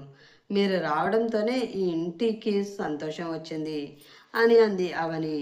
ఆమె అందమైన కళ్ళు చూస్తూ నా సంతోషాన్ని వెతుక్కుంటూ నేనొచ్చాను. ఆ సంతోషం నాకు దొరికింది. అది సొంతం చేసుకునే ఇక్కడి నుంచి వెళతాను. మరి మీరు? అని అన్నాడు రాహుల్. ఆ మాటకి షాక్ అయ్యి హా? ఏంటి? అని అడిగింది అవని. అదే అండి టైం 11 అయింది. అమ్మమ్మ చెప్పింది. ఇక్కడి నుంచి మీ ఇల్లు చాలా దూరం అంట కదా! బాగా లేట్ అయింది కదా! మీరు ఇంటికి వెళ్తారా? లేక ఈ నైట్‌కి ఇక్కడే ఉంటారా అని అడుగుతున్నాను అని అన్నాడు రాహుల్. లేదండి ఎంత ఆలస్యమైనా ఇంటికి వెళ్ళిపోతాను. నాన్న నా కోసం ఎదురు చూస్తూ ఉంటారు అని అంది అవని. మరి నేను? అని అడిగాడు రాహుల్. అతని మాటలేమీ అర్థం కాకపోవడంతో ఒకరి మొహాలు ఒకరు చూసుకుని మీరేంటండి? అయోమయంగా అడిగింది అవని. ఇంత రాత్రి వేళ ఆడపిల్ల బయట తిరగడం మంచిది కాదండి. మీకు తోడుగా నన్ను రమ్మంటారా అని అడుగుతున్నాను అన్నాడు రాహుల్. ఆ మాటకి వెటకారంగా నవ్వుతూ బాగుంది రాహుల్ బాబు. మీకే ఈ ఊరు కొత్త. మా అవనమ్మకి కాదు. మీరామెకి తోడుగా వెళితే తిరిగి ఆమె మీకు తోడు రావాల్సి వస్తుంది అని అంది బంగారమ్మ. తాను తోడు వస్తుంది అంటే నేనెక్కడి వరకైనా వెళ్తాను. అవని వైపు ప్రేమగా చూస్తూ చెప్పాడు రాహుల్. ఆ మాటకి తలగొక్కుంటూ సారు మీరు హైదరాబాద్‌లో ఏడుంటారు? అని అనుమానంగా అతన్ని చూస్తూ అడిగింది బంగారమ్మ. ఎందుకు? చిరాగ్గా ఆమెను చూస్తూ అడిగాడు రాహుల్. అంటే మీ మాటలు కొంచెం తిక్క తిక్కగా ఉన్నాయి. మీ ఇంటి పక్క చుట్టుపక్కల ఆస్పత్రి ఏమైనా ఉందేమో అని డౌటొచ్చింది. ఒక తింగరి నవ్వు నవ్వుతూ అంది బంగారమ్మ. ఆమెని చంపేసేలా చూస్తూ మా ఇంటి పక్కన ఏ ఆస్పత్రి లేదు. కానీ అని ఆపేశాడు రాహుల్. కానీ అని క్యూరియాసిటీగా అడిగింది బంగారమ్మ. కానీ శ్మశానముంది అని గొంతు మార్చి కీచు గొంతుతో అరిచాడు రాహుల్. ఆ మాట విని బాబోయ్! శ్మశానమే అని అంటూ అక్కడి నుంచి పరుగు పెట్టింది బంగారమ్మ. అది చూసి గట్టిగా నవ్వింది అవని. గదిలో అసహనంగా అటు ఇటు తిరుగుతూ ఉన్నాడు శేఖర్. హాయిగా బెడ్ పై కూర్చుని జిలేబీ తింటూ ఉన్న కేశవమూర్తి అతని వైపు చూసి ఎందుకల్లుడు అంత టెన్షన్? హాయిగా నాలో కూర్చుని ఈ జిలేబీ తినొచ్చు కదా అని అన్నాడు. అబ్బా ఆపు మామయ్య అని నీ తిండి గోల. అసలు టెన్షన్తో నేను చస్తూ ఉంటే నీకు నన్ను చూస్తుంటే వెటకారంగా ఉంది అంటూ విసుక్కున్నాడు శేఖర్. టెన్షన్ ఎందుకు అల్లుడు? నువ్వేమైనా ఎగ్జామ్ రాసావా ఏంటి? రిజల్ట్ కోసం ఎదురు చూస్తున్న చిన్న పిల్లాడిలాగా అంత టెన్షన్ పడ్డానికి అని అన్నాడు కేశవమూర్తి. నిజమే మావయ్య నేను ఎగ్జామ్ అయితే రాశాను. కానీ ఆ ఎగ్జామ్ ఆ ఎగ్జామ్ రిజల్ట్ ఇచ్చే దేవత ఇంకా కరుణించలేదు అని అన్నాడు శేఖర్. జిలేబీ తినడం అయిపోవడంతో చేతులు పక్కన ఉన్న నాప్కిన్కి తుడుచుకుంటూ పైకి లేచి, సంవత్సరం కష్టపడి రాసిన ఎగ్జామ్ రిజల్ట్ రావడానికి 2 నెలల సమయం పడుతుంది అల్లుడు. అలాంటిది నిన్న కాక మొన్న ఎగ్జామ్ రాసావో లేదో అప్పుడే రిజల్ట్ కావాలంటే ఎలా అని అన్నాడు కేశవమూర్తి. ఏమో మావయ్య, నాకు అరుణి అయితే చాలా బాగా నచ్చింది. నా జీవితం తనతోనే అని నా మనసు ఫిక్స్ అయిపోయింది. కానీ తను ఇలా తన నిర్ణయం చెప్పడానికి ఆలస్యం చేస్తూ ఉంటే ఎక్కడ నన్ను కాదు అంటుందేమో అని భయంగా ఉంది మావయ్య అని దిగులుగా చెప్పాడు శేఖర్. భయం ఎందుకురా? ఆడపిల్లలు ఏ నిర్ణయమైనా అంత త్వరగా తీసుకోలేరు. వారు ఒక నిర్ణయం తీసుకోవడానికి టైం అయితే పడుతుంది, కానీ ఆ నిర్ణయాన్ని జీవితంలో మార్చుకోలేరు. అంత స్ట్రాంగ్గా ఉంటుంది వారి డెసిషన్ అని అన్నాడు కేశవమూర్తి. ఎంత స్ట్రాంగ్ డెసిషన్ అయితే మాత్రం మరి ఇంత టైం ఎందుకు మావయ్య? అసహనంగా అన్నాడు శేఖర్. చిన్నగా నవ్వి, మన మగవాళ్ళకి ఏముందిరా, ఏదైనా ఈజీనే. నిమిషాల నిర్ణయం తీసుకుని నచ్చింది నచ్చలేదు అని చాలా తేలిగ్గా చెప్పేస్తాము. మన నిర్ణయం విన్న అవతలి వాళ్ళ ఫీలింగ్ గురించి ఏమాత్రం మనం పట్టించుకోము. కానీ ఆడవాళ్ళు అలా కాదు. వాళ్ళ నిర్ణయం బయటకు చెప్తే ఆ నిర్ణయానికి తన చుట్టూ ఉన్న వాళ్ళు ఎలా ఫీల్ అవుతారో అని 1కి 10 సార్లు ఆలోచించి ఎప్పటికో తమ అభిప్రాయాన్ని చెప్తారు. అందుకే మన లేడీస్ ఫస్ట్ అని వారికి ఎంత మొదటి స్థానం ఇచ్చినా వాళ్ళు లాస్ట్లోనే, అంటే మన వెనకే ఉంటారు అని అన్నాడు కేశవమూర్తి. అతని వివరణ విని చిన్నగా నవ్వుకుని, మిమ్మల్ని ఇన్ని సంవత్సరాల నుండి భరిస్తూ ఉన్న మా అత్తయ్యకి గుడి కట్టించినా తప్పులేదు మావయ్య అని అన్నాడు శేఖర్. అతని వంక వింతగా చూస్తూ, అంతే అల్లుడు, నిజాలు చెప్తే మాలాంటి వాళ్ళు మీలాంటి వాడికి పిచ్చవాళ్ళలాగానే కనిపిస్తారు. మమ్మల్ని భరించే మీ అత్తలాంటి వాళ్ళు గొప్పవాళ్ళలాగానే కనిపిస్తారు అని పెదవి విరిచాడు కేశవమూర్తి. అప్పుడే శేఖర్ శేఖర్ అని అరుస్తూ ఉన్న భవానీ అరుపు వారికి వినిపించింది. దాంతో ఒకరి వైపు ఒకరు చూసుకుని కిందకి వెళ్ళారు వారిద్దరు. వాళ్ళు వెళ్ళేసరికి ఒక సోఫాలో శేషగిరి కూర్చుని ఉంటే అతని పక్కనే ఉన్న సోఫాలో భవానీ, కావేరి కూర్చుని ఉన్నారు. వారి అందరి మొహాల్లో ఆనందం తొణికిసలాడుతూ ఉండడంతో, ఏమైంది మమ్మీ, ఎందుకు మీరు అందరూ అంత హ్యాపీగా ఉన్నారు అని అయోమయంగా అడిగాడు శేఖర్. చాలా పెద్ద గుడ్ న్యూస్ ఉంది శేఖర్. ఆ న్యూస్ విన్నావంటే నువ్వు అస్సలు భూమి మీద నిలబడలేవు తెలుసా అని అతన్ని కవ్విస్తూ అంది కావేరి. వాడేమో కానీ నీ మొహంలో ఆనందం చూస్తుంటే నువ్వే గాలిలో తేలిపోతున్నట్లు కనిపిస్తుంది అని అన్నాడు కేశవమూర్తి. నేను ఎక్కడికి తేలినా ఎగరకుండా నన్ను పట్టుకోవడానికి మీరున్నారు కదా, ఇంకా నేను ఎక్కడికి పోలేను, కానీ ముందు వాడికి విషయం చెప్పనివ్వండి అని విసుక్కుంది కావేరి. చెప్పు చెప్పు, నేనేమైనా చెప్పొద్దు అని నిన్ను పట్టుకుని ఆపానా ఏంటి అని అన్నాడు కేశవమూర్తి. వాళ్ళ వాదన చూసి చిరాకు రావడంతో ఆపండి అని గట్టిగా అరిచాడు శేఖర్. ఆ అరుపుకి ఉలిక్కిపడి అతని వైపు చూశారు అందరూ. వారి అందరినీ ఒకసారి చూసి, ఏంటి మీరు విషయం చెప్పకుండా మీలో మీరు ఇలా వాదులాడుకుంటూ ఉన్నారేంటి అని కోపంగా అరిచాడు శేఖర్. అది చూసి అల్లుడు కోపం చూస్తూ ఉంటే వెంటనే విషయం చెప్పకపోతే మీద పడి కొట్టేటట్లు ఉన్నాడు. ముందు ఆ విషయం ఏంటో త్వరగా చెప్పమ్మా చెల్లమ్మా అని అన్నాడు కేశవమూర్తి. అతను చెప్పింది తనకి నిజమే అని అనిపించడంతో, అదేమీ లేదురా, పొద్దున్న మీ నాన్నగారు ఆఫీస్లో ఉండగా మొన్న మనం పెళ్లి చూపులకి వెళ్ళాం కదా, ఆ పిల్ల తల్లి కనకం కాల్ చేసి మా అమ్మాయికి మీ అబ్బాయి నచ్చాడు, త్వరగా ముహూర్తాలు పెట్టించేసుకుందామని చెప్పిందంట్రా అని గుక్క తిప్పుకోకుండా ఒక్క ముక్కలో చెప్పేసింది భవానీ. ఆ మాటతో కోపం ఆనందంగా మారిపోక అతని పెదవులపై సిగ్గుతో కూడిన చిన్న చిరునవ్వు వచ్చి చేరింది. అది చూసి, అరే అల్లుడు సిగ్గుపడుతున్నాడు అంటూ వచ్చి అతని నడుం మీద తన చేతులు వేసి చెక్కిలి గింతలు పెట్టాడు కేశవమూర్తి. అప్పటి వరకు కొంచెం ఇబ్బందికరంగా ఉన్న ఇంటి వాతావరణం అతని నవ్వుతో చాలా ఆహ్లాదకరంగా మారిపోయింది. దాంతో ఉండు మావయ్య అని అంటూ పెద్దగా నవ్వాడు శేఖర్. ఇది గుడ్ న్యూస్. ఇందులో నువ్వు ఎదురు చూస్తున్న న్యూస్ చెవిన పడ్డాక ఇంకా ఎలా ఉండేది అల్లుడు, వెంటనే బాజా భజంత్రి మోగిపోవలసిందే అని ఆనందంగా చెప్పాడు కేశవమూర్తి. దాంతో ఇంకా సిగ్గుగా అనిపించడంతో నవ్వుతూ పైకి వెళ్ళిపోయాడు శేఖర్. అది చూసి అందరూ హాయిగా నవ్వుకున్నారు.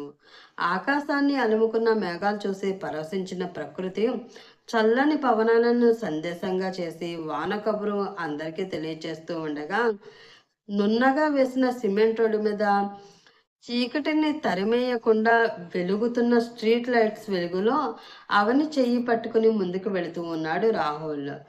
ఏదో ట్రాన్స్లో కొంత దూరం అతని చెయ్యి పట్టుకుని నడిచిన అవని ఆ తర్వాత సత్యాన్ని గ్రహించి అతని చేతిలో బందీ అయిన తన చేతిని చూసి చిన్నగా నవ్వుకుని, హలో రాహుల్ గారు, నాకు మా ఊరిలో ప్రతి ఇంచు తెలుసు సార్. నేనేమీ తప్పిపోను, కానీ ఇకనైనా నా చేతిని వదలండి అని అంది. లేదు అవని గారు, నేను మీ చేతిని వదలను అని నడుస్తూనే చెప్పాడు రాహుల్. ఏ, ఎందుకు వదలరు? భయంగా అడిగింది అవని. ఎందుకంటే నేను మీ చేతిని వదిలేస్తే మీరు నా చేతిని పట్టుకోవాల్సి వస్తుంది. దానికి మీరు సిద్ధం అంటే చెప్పండి. ఇప్పుడే మీ చేతిని వదిలేసి నా చేతిని మీకిస్తాను అని అన్నాడు రాహుల్. అబ్బా, మీరేం మాట్లాడుతున్నారో అసలు ఏమీ అర్థం కావట్లేదండి. ప్రతి మాటలో ఏదో మెలిక ఉంటుంది. అయినా నేను మీ చేతిని ఎందుకు పట్టుకుంటాను అని అమాయకంగా అడిగింది అవని. దాంతో నడవడం ఆపేసి ఆమె వైపు తిరిగి సూటిగా ఆమె కళ్ళలోకి చూస్తూ, ఎందుకంటే ఎప్పటికైనా నా చేతిని పట్టుకుని నాతో 7 అడుగులు నడిచేది మీరే కాబట్టి అని అన్నాడు రాహుల్. అతని మాటకి షాక్ అయ్యి, ఏంటి సార్ మీరు మాట్లాడేది? వచ్చిన దగ్గర నుంచి చూస్తున్నాను మీ చూపులు మాటలు తేడాగానే ఉంటున్నాయి. అసలేంటి మీ ఉద్దేశం అని కోపంతో కూడిన అయోమయంతో అడిగింది అవని. నా నా మాటల్లో చేతల్లో నేను ఇక్కడికి రావడంలో ఉన్న ఉద్దేశం ఒకటే అవని. నాకు మనసులో ఒకటి పెట్టుకొని పైకి మరొకటి మాట్లాడడం రాదు. నేను ఇక్కడికి వచ్చింది తాతయ్య అమ్మమ్మల కోసం కాదు, నీ కోసం, నీ ప్రేమ పొందడం కోసం. I love you Avani, I love you so much అని ఆమెకు ప్రపోజ్ చేశాడు రాహుల్. ఆ మాటకి షాక్ అయి బొమ్మలలా చూస్తూ ఉండిపోయింది అవని. ఆమె షాక్లో ఉండడం గమనించి, నువ్వంటే ఎంత ఇష్టమో నేను చెప్పలేను, కానీ నువ్వు లేకుండా మాత్రం నేను బ్రతకలేను అవని. నా ప్రేమను అర్థం చేసుకుని నాకు దగ్గరయ్యి నాకు ప్రాణం పోస్తావో, లేక నా ప్రేమని కాలితో తన్ని నా ప్రాణం తీసేస్తావో నీ ఇష్టం అని అన్నాడు రాహుల్. ఆ మాటకి అయోమయ పరిస్థితిలో పడిన అవని అతని ముందు నిలబడలేక అతనికి దూరంగా పరుగుతీసింది. వెళుతున్న ఆమెని చూస్తున్న రాహుల్ ఆమె తనకి దూరం అవడం భరించలేకపోతున్నాడు. ఆ క్షణం అతని కంటి నుండి రాలుతున్న కన్నీటికి తోడుగా ఆకాశం కూడా వర్షించి అతని కన్నిటిని ఆ వర్షపు దారల్లో కలిపేసుకుంది. 5 సంవత్సరాల తర్వాత యుఎస్ఏలో ఓ ఇంట్లో ఆఫీస్ వర్క్ అయిపోవడంతో నీరసంగా వచ్చి ఆ ఇంటి హాల్లో ఉన్న సోఫాలో కూర్చుని వెనక్కి వాలి కళ్ళు మూసుకున్నాడు శేఖర్. అప్పుడే రూమ్ నుండి బయటకు వచ్చిన అవని అలా నీరసంగా పడుకుని ఉన్న శేఖర్ని చూసి, ఓహ్, ఈయన వచ్చేసారా అని అనుకుంటూ కంగారుగా నడవడంతో తన కడుపులో ఉన్న బిడ్డ, అయ్యో, నేను ఇంకా నీ బొజ్జులోనే ఉన్నాను, జాగ్రత్త అంటూ ఒక కిక్ ఇచ్చింది. దాంతో అమ్మా అని చిన్నగా అనుకుని, తను 7వ నెల కడుపుతో ఉన్నాను అన్న సంగతి గుర్తు రావడంతో తన నడకలో వేగం తగ్గించి అడుగులో అడుగు వేసుకుంటూ వెళ్ళి శేఖర్ కోసం ఒక మంచి కాఫీ కలుపుకుని హాల్లోకి వచ్చింది అవని.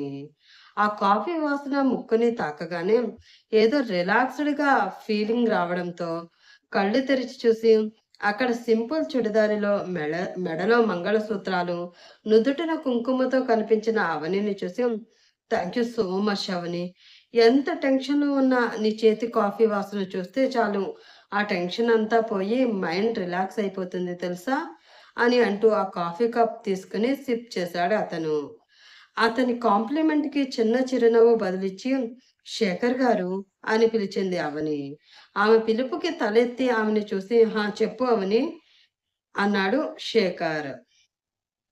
అది ఈరోజు ఈవినింగ్ డాక్టర్ అపాయింట్మెంట్ ఉంది. 7th మంత్ కదా, బేబీ గ్రోత్ చూడడం కోసం స్కానింగ్ తీస్తాను అన్నారు అని అతనికి గుర్తు చేసింది అవని. ఓ షిట్, ఆ విషయమే మర్చిపోయానే అని 2 నిమిషాలు ఆలోచించి, సరే, నేను త్వరగా ఫ్రెష్ అయ్యి వచ్చేస్తాను. నువ్వు రిపోర్ట్స్ అన్నీ ఒకసారి చెక్ చేసుకుని జాగ్రత్తగా బ్యాగ్‌లో పెట్టుకో. ఒక హాఫ్ అన్ అవర్‌లో స్టార్ట్ అవుదాం అని అన్నాడు శేఖర్. సరే అన్నట్లు తల ఊపింది అవని.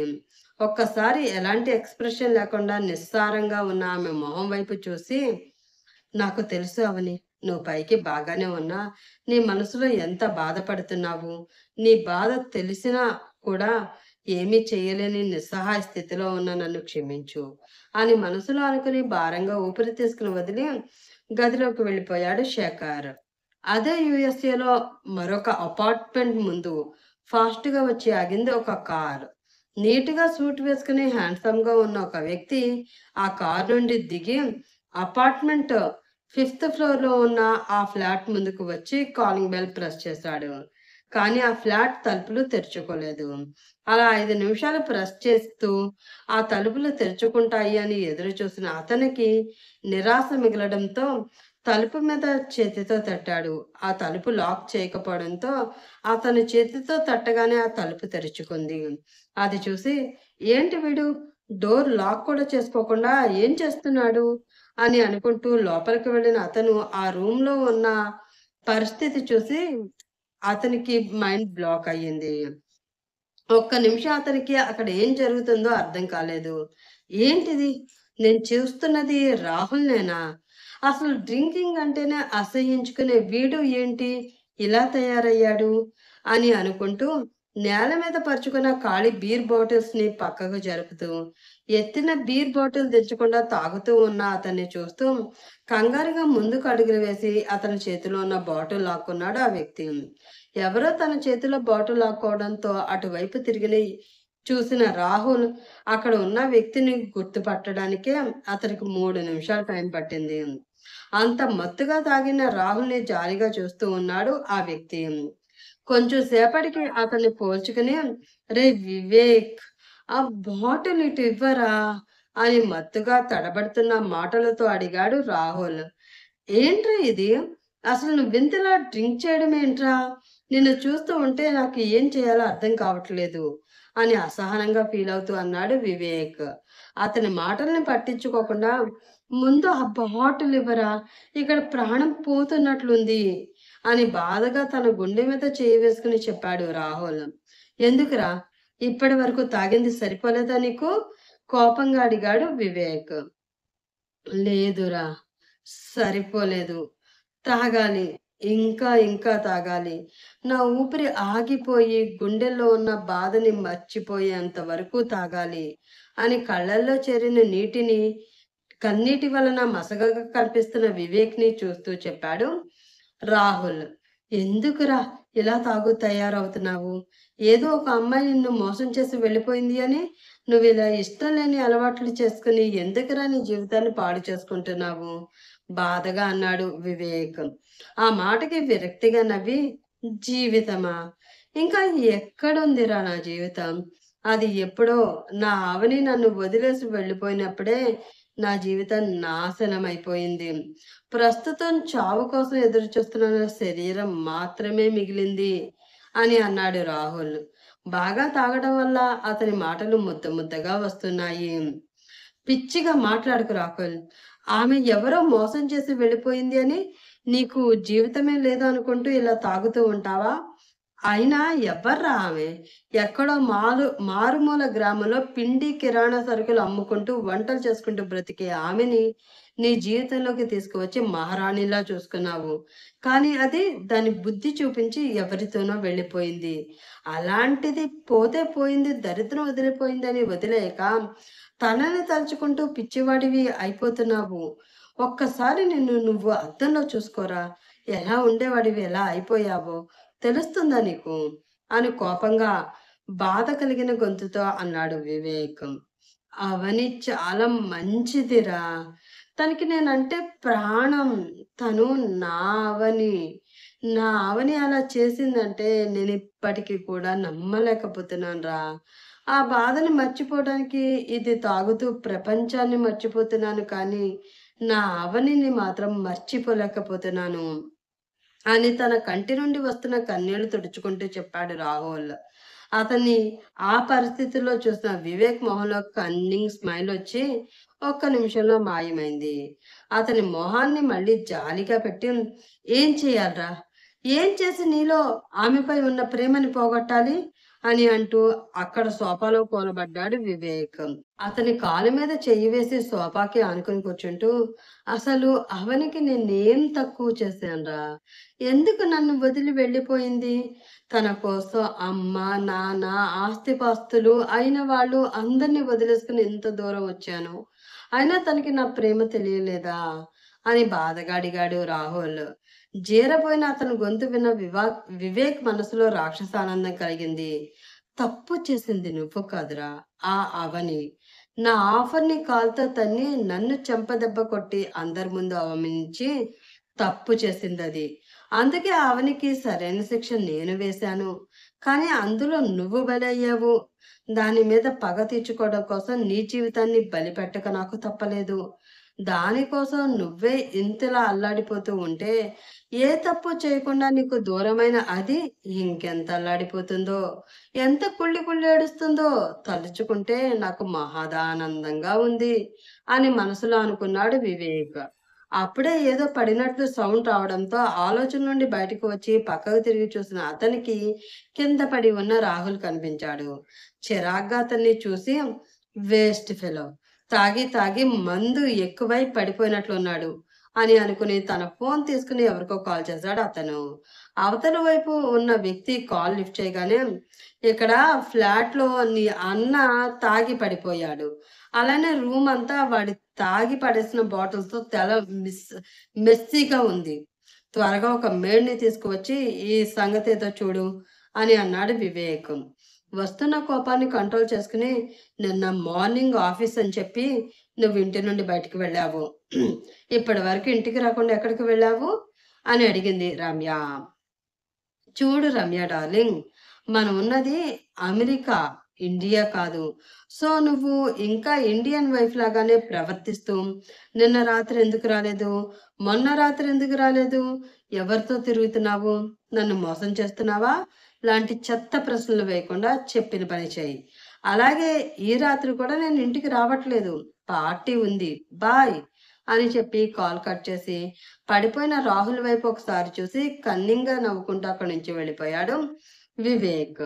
ఇండియాలో ఏవండి, ఏవండి అని అరిచింది భవాని. ఆమె అరుపు విని, అబ్బా ఏంటి భవాని అంటూ తన గది నుండి బయటకు వచ్చాడు శేషగిరి. అమెరికా నుండి కోడలు వీడియో కాల్ చేస్తుందండి, త్వరగా రండి అని ఎంతో సంతోషంగా పిలిచింది భవాని. అవునా, వస్తున్నా అని వెలిగిపోతున్న మొహంతో వెళ్ళి ఆ ఫోన్ తీసుకున్నాడు శేషగిరి. ఫోన్లో అతను కనిపించగానే, బాగున్నారా మామయ్య అని నవ్వుతూ పలకరించింది అరుణి. ఆ బాగున్నానమ్మా, నువ్వెలా ఉన్నావు? మా వాడు నిన్ను బాగా చూసుకుంటున్నాడా అని అడిగాడు శేషగిరి. నేను బాగానే ఉన్నాను మామయ్య, శేఖర్ నన్ను చాలా బాగా చూసుకుంటున్నారు సమాధానం చెప్పింది అరుణి. మరి నా మనవడు ఏం చేస్తున్నాడమ్మా? ఎప్పుడు ఈ తాతయ్యని చూడడానికి వస్తున్నాడు అని ఆతృతగా అడిగాడు శేషగిరి. ఒక ఫేక్ స్మైల్ ఇస్తూ, మీ మనవడు ఎలా ఉన్నాడో మేము ఇండియా వచ్చాక మీరే చూసి తెలుసుకోండి మావయ్య అని నవ్వుతూ అంది అరుణి. ఆ మాటకి చిన్నగా నవ్వి, రెగ్యులర్‌గా డాక్టర్ చెకప్‌కి వెళ్తున్నావా అమ్మా? బేబీ గ్రోత్ ఎలా ఉంది? డెలివరీ డేట్ ఏమైనా ఇచ్చారా అడిగాడు శేషగిరి. హా మావయ్య, వెళ్తున్నాను. ఈరోజు కూడా డాక్టర్ అపాయింట్మెంట్ ఉంది, వెళ్ళాలి అంది అరుణి. అవునా అని అతను అంటూ ఉండగా అతని చేతిలో ఉన్న ఫోన్ లాక్కొని, అమ్మా ఆరు, డాక్టర్ దగ్గరికి వెళ్ళి వచ్చాక ఆ స్కానింగ్ రిపోర్ట్స్ నాకు ఫోన్కి పెట్టమ్మా అని అంది భవాని. ఆ మాట విని, అవునమ్మా పెట్టు, తన మనవడు ఈ లోకంలోకి వచ్చే వరకు మీ అత్తగారు ఆగలేకపోతుంది మరి. వాడు వచ్చే వరకు కనీసం ఆ రిపోర్ట్స్ అయినా చూసుకుంటూ సంతోషిస్తుంది అని అన్నాడు శేషగిరి. హా, అక్కడికేదో నాకే తొందర ఉన్నట్లు, మీకు మనవడిని చూడడానికి అసలు తొందర లేనట్లు చెప్తున్నారు. నాకన్నా ఎక్కువ వాడి గురించి మీరే కదా హడావిడి పడిపోతూ ఎదురు చూస్తున్నది అని అతన్ని దెప్పి పొడిచి, అయినా ఏంటో ఎప్పుడు ఎప్పుడు ఆ శుభవార్త వింటామా అని ఎదురు చూస్తూ ఉంటే, పెళ్ళైన 5 సంవత్సరాలకి అది అది పరాయి దేశం వెళ్ళాక అరుణి మనకి ఆ శుభవార్త చెప్పింది. అప్పటి నుంచి ఇండియా వచ్చేయండి అంటే ఇదిగో అదిగో అంటూ కాలం గడిపేశారు. అలా చూస్తూ ఉండగానే పిల్లకి 7 నెలలు వచ్చేసింది. ఇప్పుడు ఎటూ కదలలేని పరిస్థితి. ఆ దేశంలో ఎవరి తోడు లేకుండా డెలివరీ ఎలా అవుతుందో, ఆ పుట్టిన బిడ్డతో పిల్లలు ఎన్ని కష్టాలు పడతారో ఏంటో అని దిగులుగా అంది భవాని. ఆ మాటతో అరుణి మొహంలో భావాలు మారిపోయాయి. చిన్న కన్నీటి పొర కళ్ళల్లో చేరడంతో దాని దాన్ని వారికి కనబడనివ్వకుండా తుడుచుకుని, "మీరు మా గురించి ఏమీ వర్రీ అవ్వకండి అత్తయ్య. నన్ను చూసుకోవడానికి శేఖర్ ఒక మనిషిని పెట్టాడు. పైగా ఇక్కడ డాక్టర్స్ కూడా ఏ కాంప్లికేషన్ లేకుండా డెలివరీ అయిపోతుంది అని చెప్తున్నారు. ఈ టైంలో జర్నీ చేసి రిస్క్ చేయడం కన్నా, డెలివరీ అయ్యాక బేబీతో అక్కడికి రావడం బెటర్ అని మేము ఆగుతున్నాం అంతే" అని అంది అరుణి. ఆ మాటతో భవానీ చేతిలో ఉన్న ఫోన్ తీసుకుని, "నువ్వేమి కంగారు పడకరగని. మీ అత్తయ్య అలానే అంటుంది. మీరు డెలివరీ అయ్యాక నా మనవడిని తీసుకుని ఇక్కడికి రండి. నువ్వు బేబీ క్షేమంగా ఉండడమే మాకు కావాలి" అని అన్నాడు శేషగిరి. "అలాగే మావయ్య, హాస్పిటల్‌కి వెళ్ళాలి. లేట్ అవుతుంది. నేను మళ్ళీ కాల్ చేస్తాను. అత్తయ్యకి చెప్పండి" అని కాల్ కట్ చేసింది అరుణి. ఆమె కాల్ పెట్టేయడంతో బాధగా ఉన్న భవానీని దగ్గరికి తీసుకుని, "ఏమీ అవ్వదు భవానీ. ఇంక పిల్లలు పుట్టరు అని అనుకున్న సమయానికి మన కోడలు మనకు ఆ శుభవార్త చెప్పింది. ఇంక అంతా మంచే జరుగుతుంది. నువ్వు చూస్తూ ఉండు. మన కోడలు, కొడుకు మన మనవడితో సహా మన దగ్గరకు వచ్చేస్తారు" అని ఆమెకి ధైర్యం చెప్పాడు శేషగిరి. మనసంతా బాధగా మారడంతో అప్పటి వరకు డ్రెస్ లోపల తన పొట్టకి కట్టుకుని ఉన్న తలగడ తీసి కోపంగా బెడ్ పైకి విసిరేసి అక్కడే కూర్చుంది అరుణి. అప్పటి వరకు అణిచిపెట్టుకున్న కన్నీరు ఒక్కొక్క బొట్టుగా మారి చెంపల మీదుగా జారిపోతూ ఉంది ఆమెకి.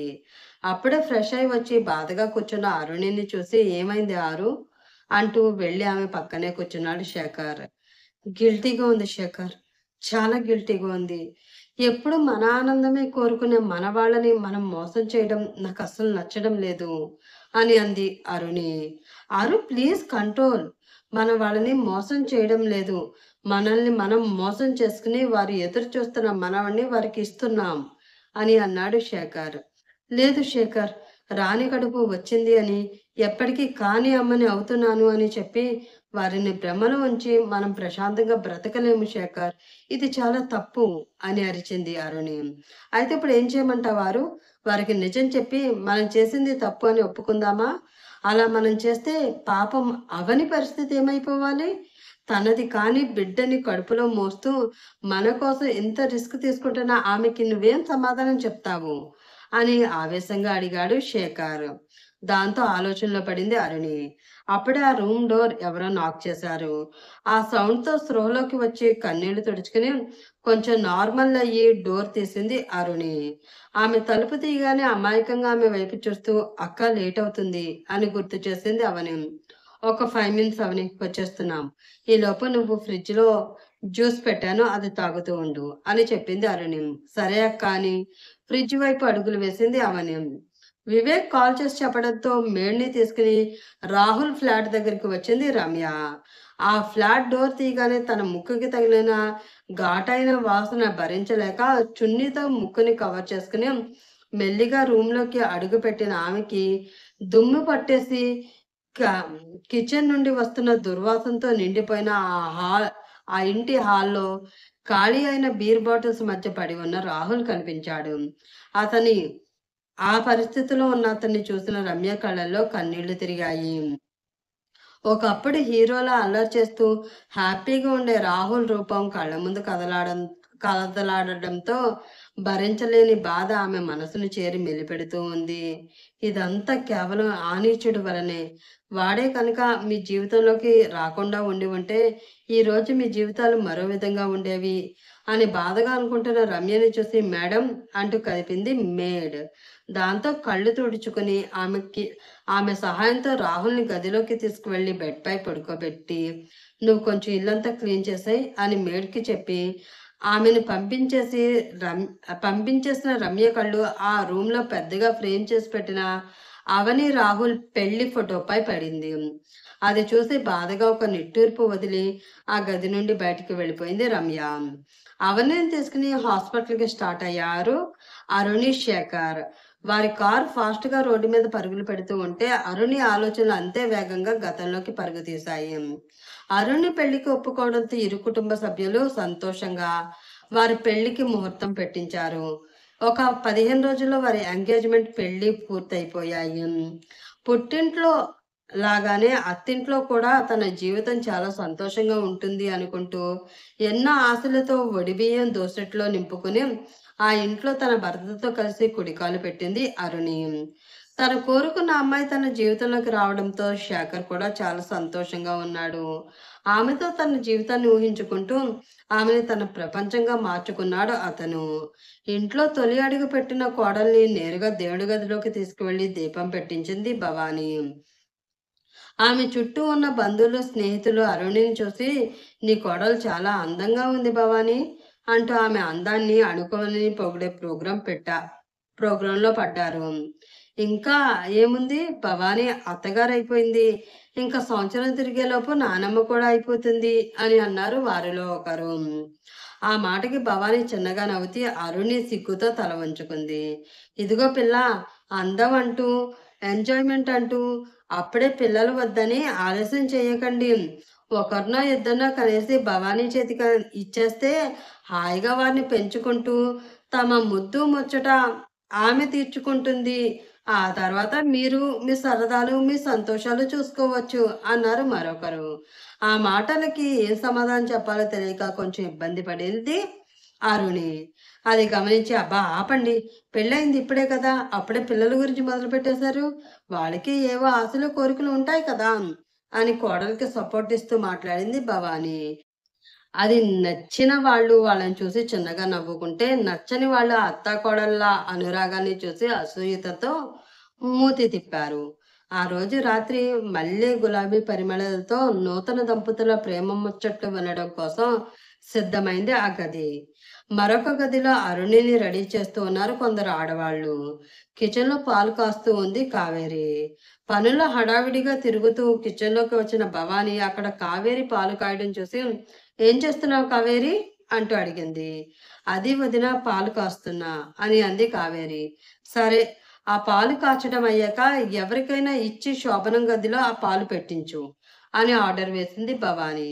ఆ మాట విని బాధగా అనిపించడంతో, "పాలు కాచడానికి పనికి వచ్చిన నేను ఆ పాలు గదిలో పెట్టడానికి పనికి రాలేదా వదినా" అని మనసులో అనుకుని, "సరే వదినా, మీరు వెళ్ళండి, నేను ఎవరితో అయినా పాలు పంపిస్తాను" అని అంది కావేరి. ఆ మాటతో ప్రశాంతంగా ఊపిరి తీసుకుని అక్కడి నుంచి వెళ్ళిపోయింది భవాని. ఒక అరగంట తర్వాత తెల్ల చీరతో, తల్ల నిండా మల్లెపూలతో, బుగ్గల్లో సిగ్గులు పూయించిన మందారాలతో తల వంచుకుని నా గ ఆ గదిలో అడుగుపెట్టింది అరుణి. తన దగ్గరికి వస్తున్న బంగారాన్ని మైమర్చిపోయి చూస్తూ ఉన్నాడు శేఖర్. అతని చూపులు తెలుస్తూ ఉంటే మరింత సిగ్గుగా అనిపించి తల కూడా ఎత్తే ధైర్యం చేయలేకపోయింది అరుణి. ఆమెని పైనుంచి కింద వరకు ఒకసారి చూసి, "ఆరు" అని ప్రేమగా పిలిచాడు శేఖర్. ఆ పిలుపుతో తల ఎత్తి అతన్ని చూసింది అరుణి.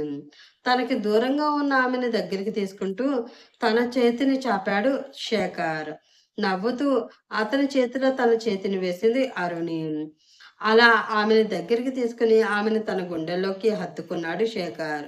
ముందు కొంచెం కంగారు పడినా అతని వెచ్చని కౌగిలిలో ఏదో తెలియని ధైర్యం రావడంతో ఆమెకి తెలియకుండానే అతని నడుం చుట్టూ చేతులు వేసింది అరుణి.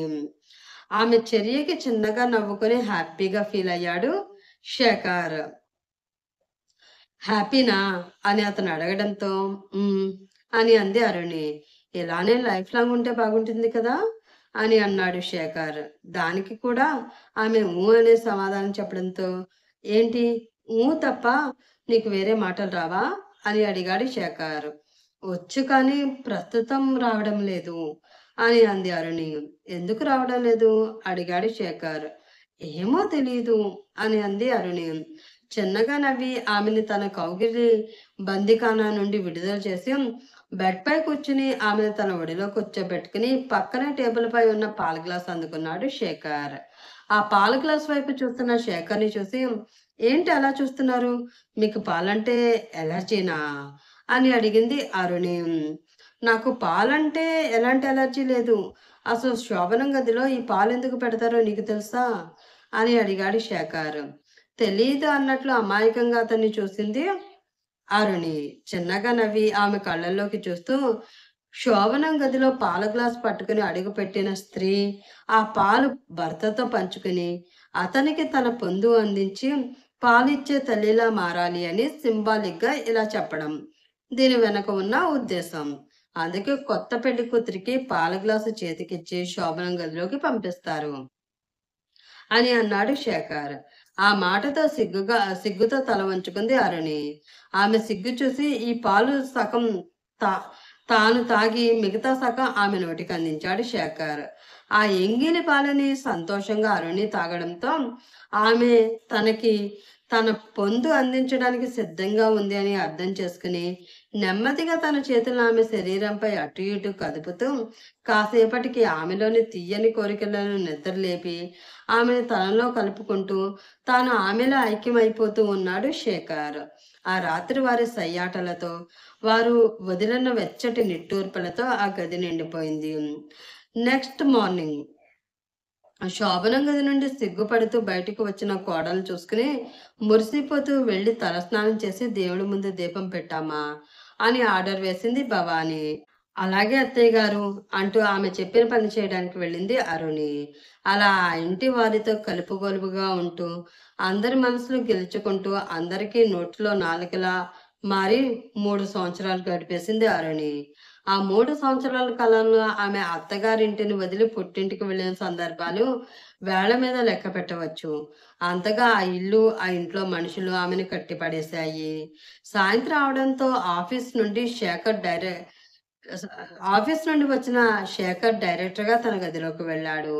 అక్కడ ఎప్పుడు తనని పలకరించే పరిమళం ఈరోజు తనని పలకరించకపోవడంతో, ఏంటి ఎప్పుడు ఆఫీస్ నుంచి రాగానే కాఫీ కప్‌తో ఎదురు వచ్చే మా ఆవిడ గారు ఈరోజు ఏంటి ఇంకా తన దర్శనం నాకివ్వలేదు అని అనుకుంటూ ఫ్రెష్ అవ్వడానికి వెళ్ళాడు అతను. అతను రావడం చూసి కాఫీ కలుపుకు రావడానికి కిచెన్‌లోకి వెళ్ళింది కావేరి. ఫ్రెష్ అయ్యి వచ్చిన శేఖర్ కళ్ళు ఆ రూమ్ మొత్తం ఆరు కోసం వెతికాయి. కానీ అతని కళ్ళకి ఆమె ఎక్కడా కనిపించలేదు. దాంతో అబ్బా! ఎక్కడికి వెళ్ళిపోయావే భార్యామణి? నేను ఇంటికి రాగానే నా కళ్ళకి నువ్వు కనిపించకపోతే నాకు పిచ్చి పట్టినట్లు అవుతుంది అని నీకు తెలుసు కదా! అని గోడపై ఉన్న వాళ్ళ పెళ్లి ఫోటో చూస్తూ అనుకుని బయటికి నడిచాడు శేఖర్. అతను కిందకి రావడం చూసి కాఫీ తీసుకువచ్చి అతనికిచ్చింది కావేరి. థాంక్స్ అత్తా! అంటూ ఆమె చేతిలో కాఫీ తీసుకుని భవానీ కూడా ఇంట్లో లేకపోవడం గమనించి, మమ్మీ, అరుణి కనిపించట్లేదు ఎక్కడికి వెళ్లారు అత్తా? అని అడిగాడు శేఖర్. తెలిసిన వాళ్ళ ఇంట్లో పేరెంట్ ఉంటే అక్కడికి వెళ్ళారా?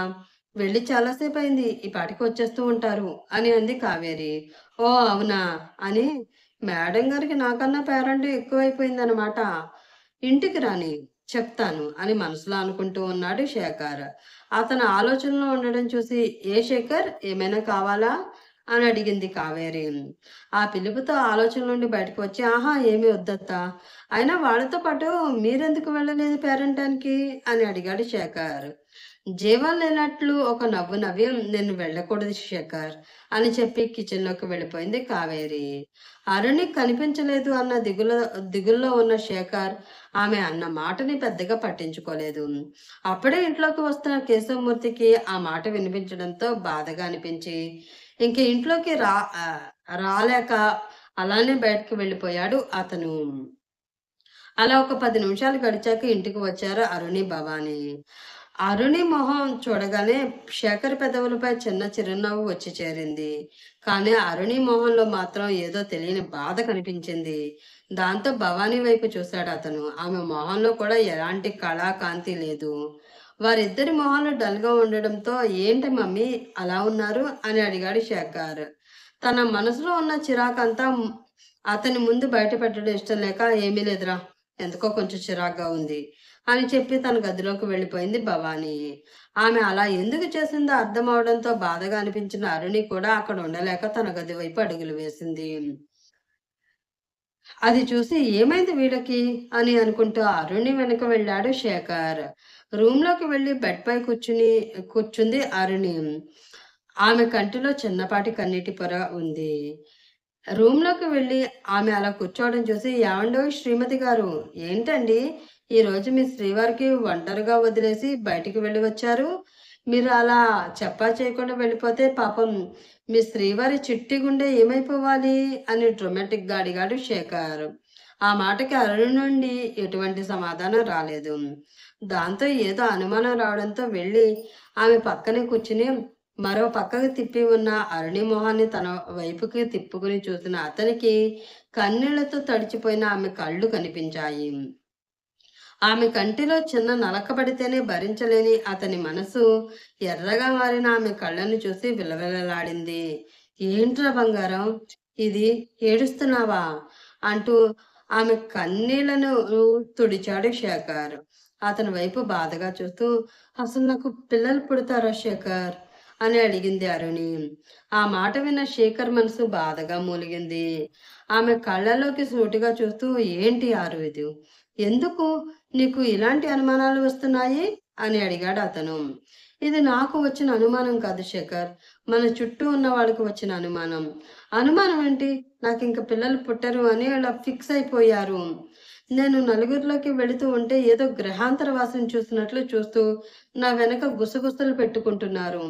కొందరైతే పెళ్ళయి 3 సంవత్సరాలు దాటుతున్నా నీకు పిల్లలు కనే ఉద్దేశం లేదా అమ్మాయి అంటూ నా మొహం మీద అడుగుతున్నారు ఏడుస్తూ చెప్పింది అరుణి. వాళ్ళ మాటలు నువ్వెందుకు పట్టించుకుంటావు, వాళ్ళంతే. మనం హ్యాపీగా ఉండడం చూసి వారం లేని వాళ్ళు రకరకాలుగా మాట్లాడుతూ ఉంటారు. వాళ్ళ మాటలన్నీ పట్టించుకుంటూ కూర్చుంటే మనం బ్రతకలేము ఆరు అని ఆమెకు సర్ది చెప్పడానికి చూశాడు శేఖర్. బయట వాళ్ళ సంగతి వదిలే శేఖర్, ఇంట్లో వాళ్ళు కూడా ఈ విషయం గురించి చాలా బాధపడుతున్నారు. అది నీకు తెలుస్తుందా అని అడిగింది అరుణి. వాళ్ళు బాధపడుతున్నారు అని నీకు వచ్చి చెప్పారా? పోనీ నీకు ఇంకా పిల్లలు ఎందుకు పుట్టలేదు అని నిన్నేమైనా నిలదీశారా? కోపంగా అడిగాడు శేఖర్. వాళ్ళు నోరు తెరిచి చెప్పకపోయినా నాకు తెలుస్తుంది శేఖర్. అయినా ఈ వయసులో వాళ్ళకి వాళ్ళ మనవలతో ఆడుకోవాలని ఉంటుంది కదా! అది మనమే అర్థం చేసుకోవాలి అని అంది అరుణి. ఆ మాట అంటున్నప్పుడు ఆమె దుఃఖం మరింత ఎక్కువయింది. అబ్బా, ఏంటిది ఆరు, ఎవరో ఏదో అన్నారు అని ఇలా చిన్న పిల్లలా ఏడుస్తూ కూర్చుంటున్నావు. అసలు పిల్లల్ని కనడం కనకపోవడం అనేది మన వ్యక్తిగత విషయం. ఆ విషయంలో వాళ్ళకి సంబంధం ఏంటి అని అరిచాడు శేఖర్. అది మన వ్యక్తిగత విషయం కాదు శేఖర్, మన కుటుంబ విషయం. మనం అమ్మా నాన్నలు అవ్వాలి అవ్వాలి అని ఎంత ఆరాటపడుతున్నామో అలానే అత్తయ్య మావయ్య నానమ్మ తాతయ్య అవ్వాలి అని అంతకన్నా ఎక్కువ ఆరాటపడుతున్నారు అని అంది అరుణి. నువ్వు చెప్పింది నిజమే ఆరు. కానీ మనం ఏమీ కావాలని పిల్లల్ని వద్దు అనుకోవడం లేదు కదా! మన పెళ్ళైన దగ్గర నుంచి మనం కూడా ఎప్పుడెప్పుడు అమ్మానాన్నలు అవుతామని ఆశపడుతున్నాము. ప్రతి నెల నువ్వు నాకు ఆ శుభవార్త ఎప్పుడు చెప్తావా అని నేను ఎదురు చూస్తున్నాను అని అన్నాడు శేఖర్. పిల్లలు పుడతారు అని ఎదురు చూస్తే సరిపోదు శేఖర్. అసలు మనకి పిల్లలు ఎందుకు పుట్టడం లేదో తెలుసుకోవాలి అని అంది అరుణి. ఆ మాట అర్థం కాకపోవడంతో, అంటే ఏంటి నీ ఉద్దేశం? కళ్ళు చిన్నవి చేసి ఆమెను చూస్తూ అడిగాడు శేఖర్. ఒకసారి మనం డాక్టర్ దగ్గరికి వెళ్ళి చెకప్ చేయించుకుందాం. అలా చేస్తే మనకి ఇప్పటి వరకు ఎందుకు పిల్లలు పుట్టలేదో తెలుస్తుంది కదా అని అంది అరుణి. ఆ మాటతో కొంచెంసేపు ఆలోచించి, సరే ఆరు, రేపు ఈవినింగ్ ఆఫీస్ నుండి త్వరగా వచ్చేస్తాను. ఇద్దరం వెళ్ళి డాక్టర్ని కలుద్దాం అని అన్నాడు శేఖర్. దాంతో మనసు ప్రశాంతంగా మారడంతో రిలాక్స్డ్‌గా ఊపిరి తీసుకుంది అరుణి. డాక్టర్ దగ్గరికి వెళదామని అన్నాను కదా! కనీసం దేవి గారు ఇప్పటికైనా కరుణించి మాపై చిరునవ్వుల వర్షం కురిపించొచ్చు కదా అని దీనంగా మొహం పెట్టుకుని అడిగాడు శేఖర్. క్యూట్‌గా పెట్టిన అతని మొహం చూసి చిన్నగా నవ్వి, నేను ఇంకా వెళ్ళి వంట సంగతి చూస్తాను. మీరు నేను పిలిచే వరకు ఇక్కడే బుద్ధిగా కూర్చొని వర్క్ చేసుకోండి అని చెప్పి కిందకి వెళ్ళిపోయింది అరుణి. దాంతో ఆలోచనలో పడ్డాడు శేఖర్. డైనింగ్ టేబుల్ ముందు కూర్చొని ఏదో ఆలోచిస్తూ ఉంది కనకం. అప్పుడే పొలం పనులు పూర్తి చేసుకుని ఇంటికి వచ్చిన రాములు, కనకం కాస్త టీ ఇస్తావా అని పిలిచాడు. అతని పిలుపుకి ఆమె నుండి ఏ సమాధానం రాకపోవడంతో, ఏంటిది, ఎప్పుడూ నోటికి విశ్రాంతి ఇవ్వకుండా ఏదో ఒకటి మాట్లాడుతూనే ఉండే కనకం ఏంటి ఈ రోజు మౌన దీక్ష చేస్తుంది అని అనుకుని ఆమె దగ్గరికి వెళ్ళి ఒక్క నిమిషం ఆమెని పరీక్షగా చూశాడు అతను. అతను వచ్చింది కూడా గమనించలేనంత దీర్ఘ ఆలోచనలో ఉంది కనకం. అది చూసి ఒక నిట్టూర్పు వదిలి, ఏమైంది కనకం అంటూ ఆమె భుజం మీద చేయి వేశాడు రాములు. అతని చేతి స్పర్శతో స్పృహలోకి వచ్చి అటువైపు తిరిగి అక్కడ రాములు ఉండడంతో మీరా వచ్చేసారా? చూడనే లేదు నీరసంగా చెప్పింది కనకం. ఆమె పక్కనే ఉన్న చైర్లో కూర్చుంటూ ఏమైంది కనకం? ఒంట్లో నలతగా ఉందా? అని అంటూ ఆమె నుదుటి మీద చిన్నగా చెయ్యి వేసి చూశాడు రాములు. అతని చేతిని మెల్లిగా పక్కకి జరుపుతూ ఒంట్లో బాగానే ఉందయ్యా. కానీ మనసే బాగాలేదు. దిగులుగా చెప్పింది కనకం. మనసుకేమైంది? ఇంట్లో అంతా బాగానే ఉంది కదా? అడిగాడు రాములు. ఎక్కడ బాగుందయ్యా? పిల్లకి పెళ్ళయి 3 సంవత్సరాలు దాటుతున్నా ఇంకా తన కడుపు పండనే లేదు. ఆ విషయం గుర్తు వస్తూ ఉంటే చెప్పలేనంత బాధగా అనిపిస్తుంది. బాధగా చెప్పింది కనకం. ఆ విషయం గురించి ఎందుకు కనక అంత దిగులు పడతావు? వాళ్ళేమీ వయసైపోయిన వాళ్ళు కాదు కదా! ఈ రోజు కాకపోతే రేపు తప్పకుండా వాళ్ళకి పిల్లలు పుడతారు నమ్మకంగా చెప్పాడు రాములు. ఆరు తల్లిదండ్రులుగా మనకు ఆ నమ్మకం ఉండవచ్చయ్యా. కానీ తన అత్తమామలకు కూడా అదే నమ్మకం ఈ విషయంలో ఉండాలి కదా! ఏమో ఇంకా పిల్లలు పుట్టలేదని వాళ్ళు పిల్లని ఎన్ని కష్టాలు పెడుతున్నారో ఏంటో భయంగా అంది కనకం. ఆమె భయం చూసి నువ్వు మరీ దారుణంగా ఆలోచిస్తున్నావు కనకం. ఆరు అత్తమామలు చాలా మంచివాళ్ళు. వాళ్ళేమీ పిల్లని బాధ పెట్టేంత దుర్మార్గులు కాదు అని ఆమెకి ధైర్యం చెప్పాడు రాములు. నువ్వెంత చెప్పినా అమ్మని కదా నా భయం నాది. అప్పటికే పిల్లకి పిల్లలు పుట్టాలి అని కనిపించిన ప్రతి దేవుడికి మొక్కుకుని ముడుపులు కడుతున్నా కానీ నా మొర ఏ దేవుడు ఆలకించడం లేదు. విరక్తిగా అంది కనకం. ఆమెను చూసి చిన్నగా నవ్వి పిచ్చిదానా, దేవుడు అనేది ఒక నమ్మకం. మనకి కష్టం వచ్చినప్పుడు దేవుడా నువ్వే దిక్కు అని గాలిలో దీపం పెడితే పాపం నోరు లేని ఆ దేవుడు మాత్రం ఏం చేయగలడు చెప్పు అని అన్నాడు రాములు. ఏంటయ్యా అలా మాట్లాడతావు? అంటే దేవుడేమీ చెయ్యడు అంటున్నావా? అరిచింది కనకం. మన నుదుటిన రాసిన రాతలో లేని అదృష్టాన్ని ఇవ్వమని ఆ దేవుడికి మొరపెట్టుకున్నంత మాత్రాన అది మారదు. వాళ్ళ జీవితంలో ఏం రాసుంటే అదే జరుగుతుంది. కాబట్టి నువ్వు ప్రతి విషయంలో దేవుడిని దోషిని చెయ్యొద్దు అంటున్నా అని అన్నాడు రాములు. అతని మాటలకి కోపం రావడంతో మీ మగవాళ్ళు ప్రతి విషయాన్ని చాలా తేలిగ్గా తీసుకుంటారయ్యా. మా ఆడవాళ్ళు పడే కష్టాలు మీకెలా తెలుస్తాయిలే అనేసి విసుగ్గా కిచెన్లోకి వెళ్ళిపోయింది కనకమ్మ. దాంతో దిగులుగా అక్కడే కూర్చున్నాడు రాములు. అతని మనసులో కూడా కూతురు జీవితం పట్ల దిగులు ఉన్నా ఆ విషయం కనకం ముందు బయట పెడితే ఎక్కడ ఆమె ఇంకా బెంగ పెట్టేసుకుంటుందో అన్న భయంతో ఆమె ముందు ధైర్యం నటిస్తూ ఉన్నాడు అతను. ఆ రోజు రాత్రి వంట పూర్తవడంతో అందరికీ భోజనానికి పిలిచింది అరుణి.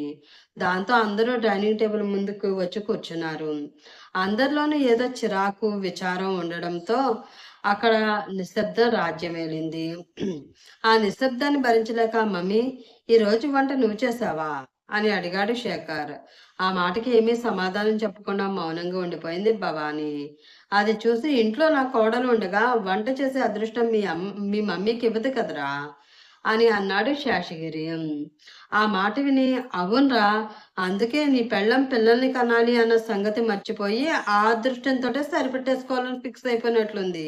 కాబట్టి తను అమ్మ అని పిలిపించుకోవాలని అస్సలు అనుకోవడం లేదు అని నిష్ఠూరంగా అంది భవాని. ఆ మాటలకి మనసు బాధతో మిలిపడడంతో అక్కడి నుంచి పైకి లేవబోయింది అరుణి. అది చూసి ఆమె చెయ్యి పట్టుకుని ఆపాడు శేఖర్. అతని మాట మీద ఉన్న గౌరవంతో మౌనంగా తల వంచుకొని కూర్చుంది అరుణి. కానీ ఆమె తినకుండా ప్లేట్లో చెయ్యి పెట్టి ఆలోచించడం చూసి బలంగా ఊపిరి తీసుకుని వదిలి మమ్మీ రేపు నేను 6 ఒకసారి హాస్పిటల్కి వెళ్దాం అనుకుంటున్నాం అని అన్నాడు శేఖర్. ఆ మాటకి మొహంలో సంతోషం వెలిగిపోగా ఎందుకురా ఏమైనా విశేషమా అని ఆతృతగా అడిగింది భవాని. ఆమె అలా అడగడంతో ఒకరి మొహం ఒకరు చూసుకున్నారు అరుణి శేఖర్. అది చూసి చిరాగ్గా ఫీల్ అవుతూ నేను ఇక్కడ అడుగుతుంటే మీ ఇద్దరు ఒకరి మొహం ఒకరు చూసుకుంటారేంటిరా కోపంగా అడిగింది భవాని. విశేషం ఏమీ లేదు మమ్మీ. ఒకసారి మేమిద్దరం హాస్పిటల్కి వెళ్ళి చెకప్ చేయించుకుందాం అనుకుంటున్నాం. అలా చేస్తే అసలు మాకు ఎందుకు పిల్లలు పుట్టడం లేదో తెలుస్తుంది కదా అని అన్నాడు శేఖర్. ఆ మాటకు 2 నిమిషాలు ఆలోచించి సరే రా మీకు నచ్చినట్లు చేయండి. మీరేం చేసినా సరే మాకు మనవడినో మనవరాలనో ఇస్తే చాలు. వాళ్ళు మా దగ్గరికి వచ్చే రోజు కోసం మేము చాలా ఆశగా ఎదురు చూస్తున్నాం అని మీకు తెలుసు కదా! అని అంది భవాని. తన మనసులో ఆలోచన కూడా అదే అన్నట్లు మౌనంగా ఉండిపోయాడు శేషగిరి. సరే మమ్మీ, రేపు డాక్టర్‌ని కలిస్తే అసలు ప్రాబ్లమ్ ఏంటో తెలుస్తుంది. ఆ తర్వాత ఏం చేయాలో ఆలోచిద్దాం అని అన్నాడు శేఖర్. అసలు ప్రాబ్లమ్ ఏంటో మీరు తెలుసుకోండి. ఆ తర్వాత ఏం చేయాలో నేను చూస్తాను అని కొంచెం కటువుగా అరుణి వైపు చూస్తూ చెప్పింది భవాని. ఆమె మాటలు ఎందుకో మనసుకి గుచ్చుకున్నట్లు తగలడంతో ఆరు కళ్ళలో నీళ్లు తిరిగినాయి. ఆమె మాటలో ఉన్న మరో అర్థం శేఖర్‌కి అర్థమవడంతో ఆ ఆ విషయంపై ఎక్కువ డిస్కషన్ పెంచకూడదు అన్న ఉద్దేశంతో ప్లేట్‌లో చేయి కడుక్కొని అక్కడి నుంచి వెళ్ళిపోయాడు అతను. తనకి కూడా భోజనం గొంతు దిగకపోవడంతో అతను వెనకే వెళ్ళిపోయింది అరుణి. అది చూసి "నువ్వు కొంచెం సున్నితంగా చెప్పవలసింది భవాని. పాపం కోడలు ఫీల్ అయినట్లుంది" అన్నాడు శేషగిరి. సున్నితంగా చెప్పే సమయం దాటిపోయిందండి.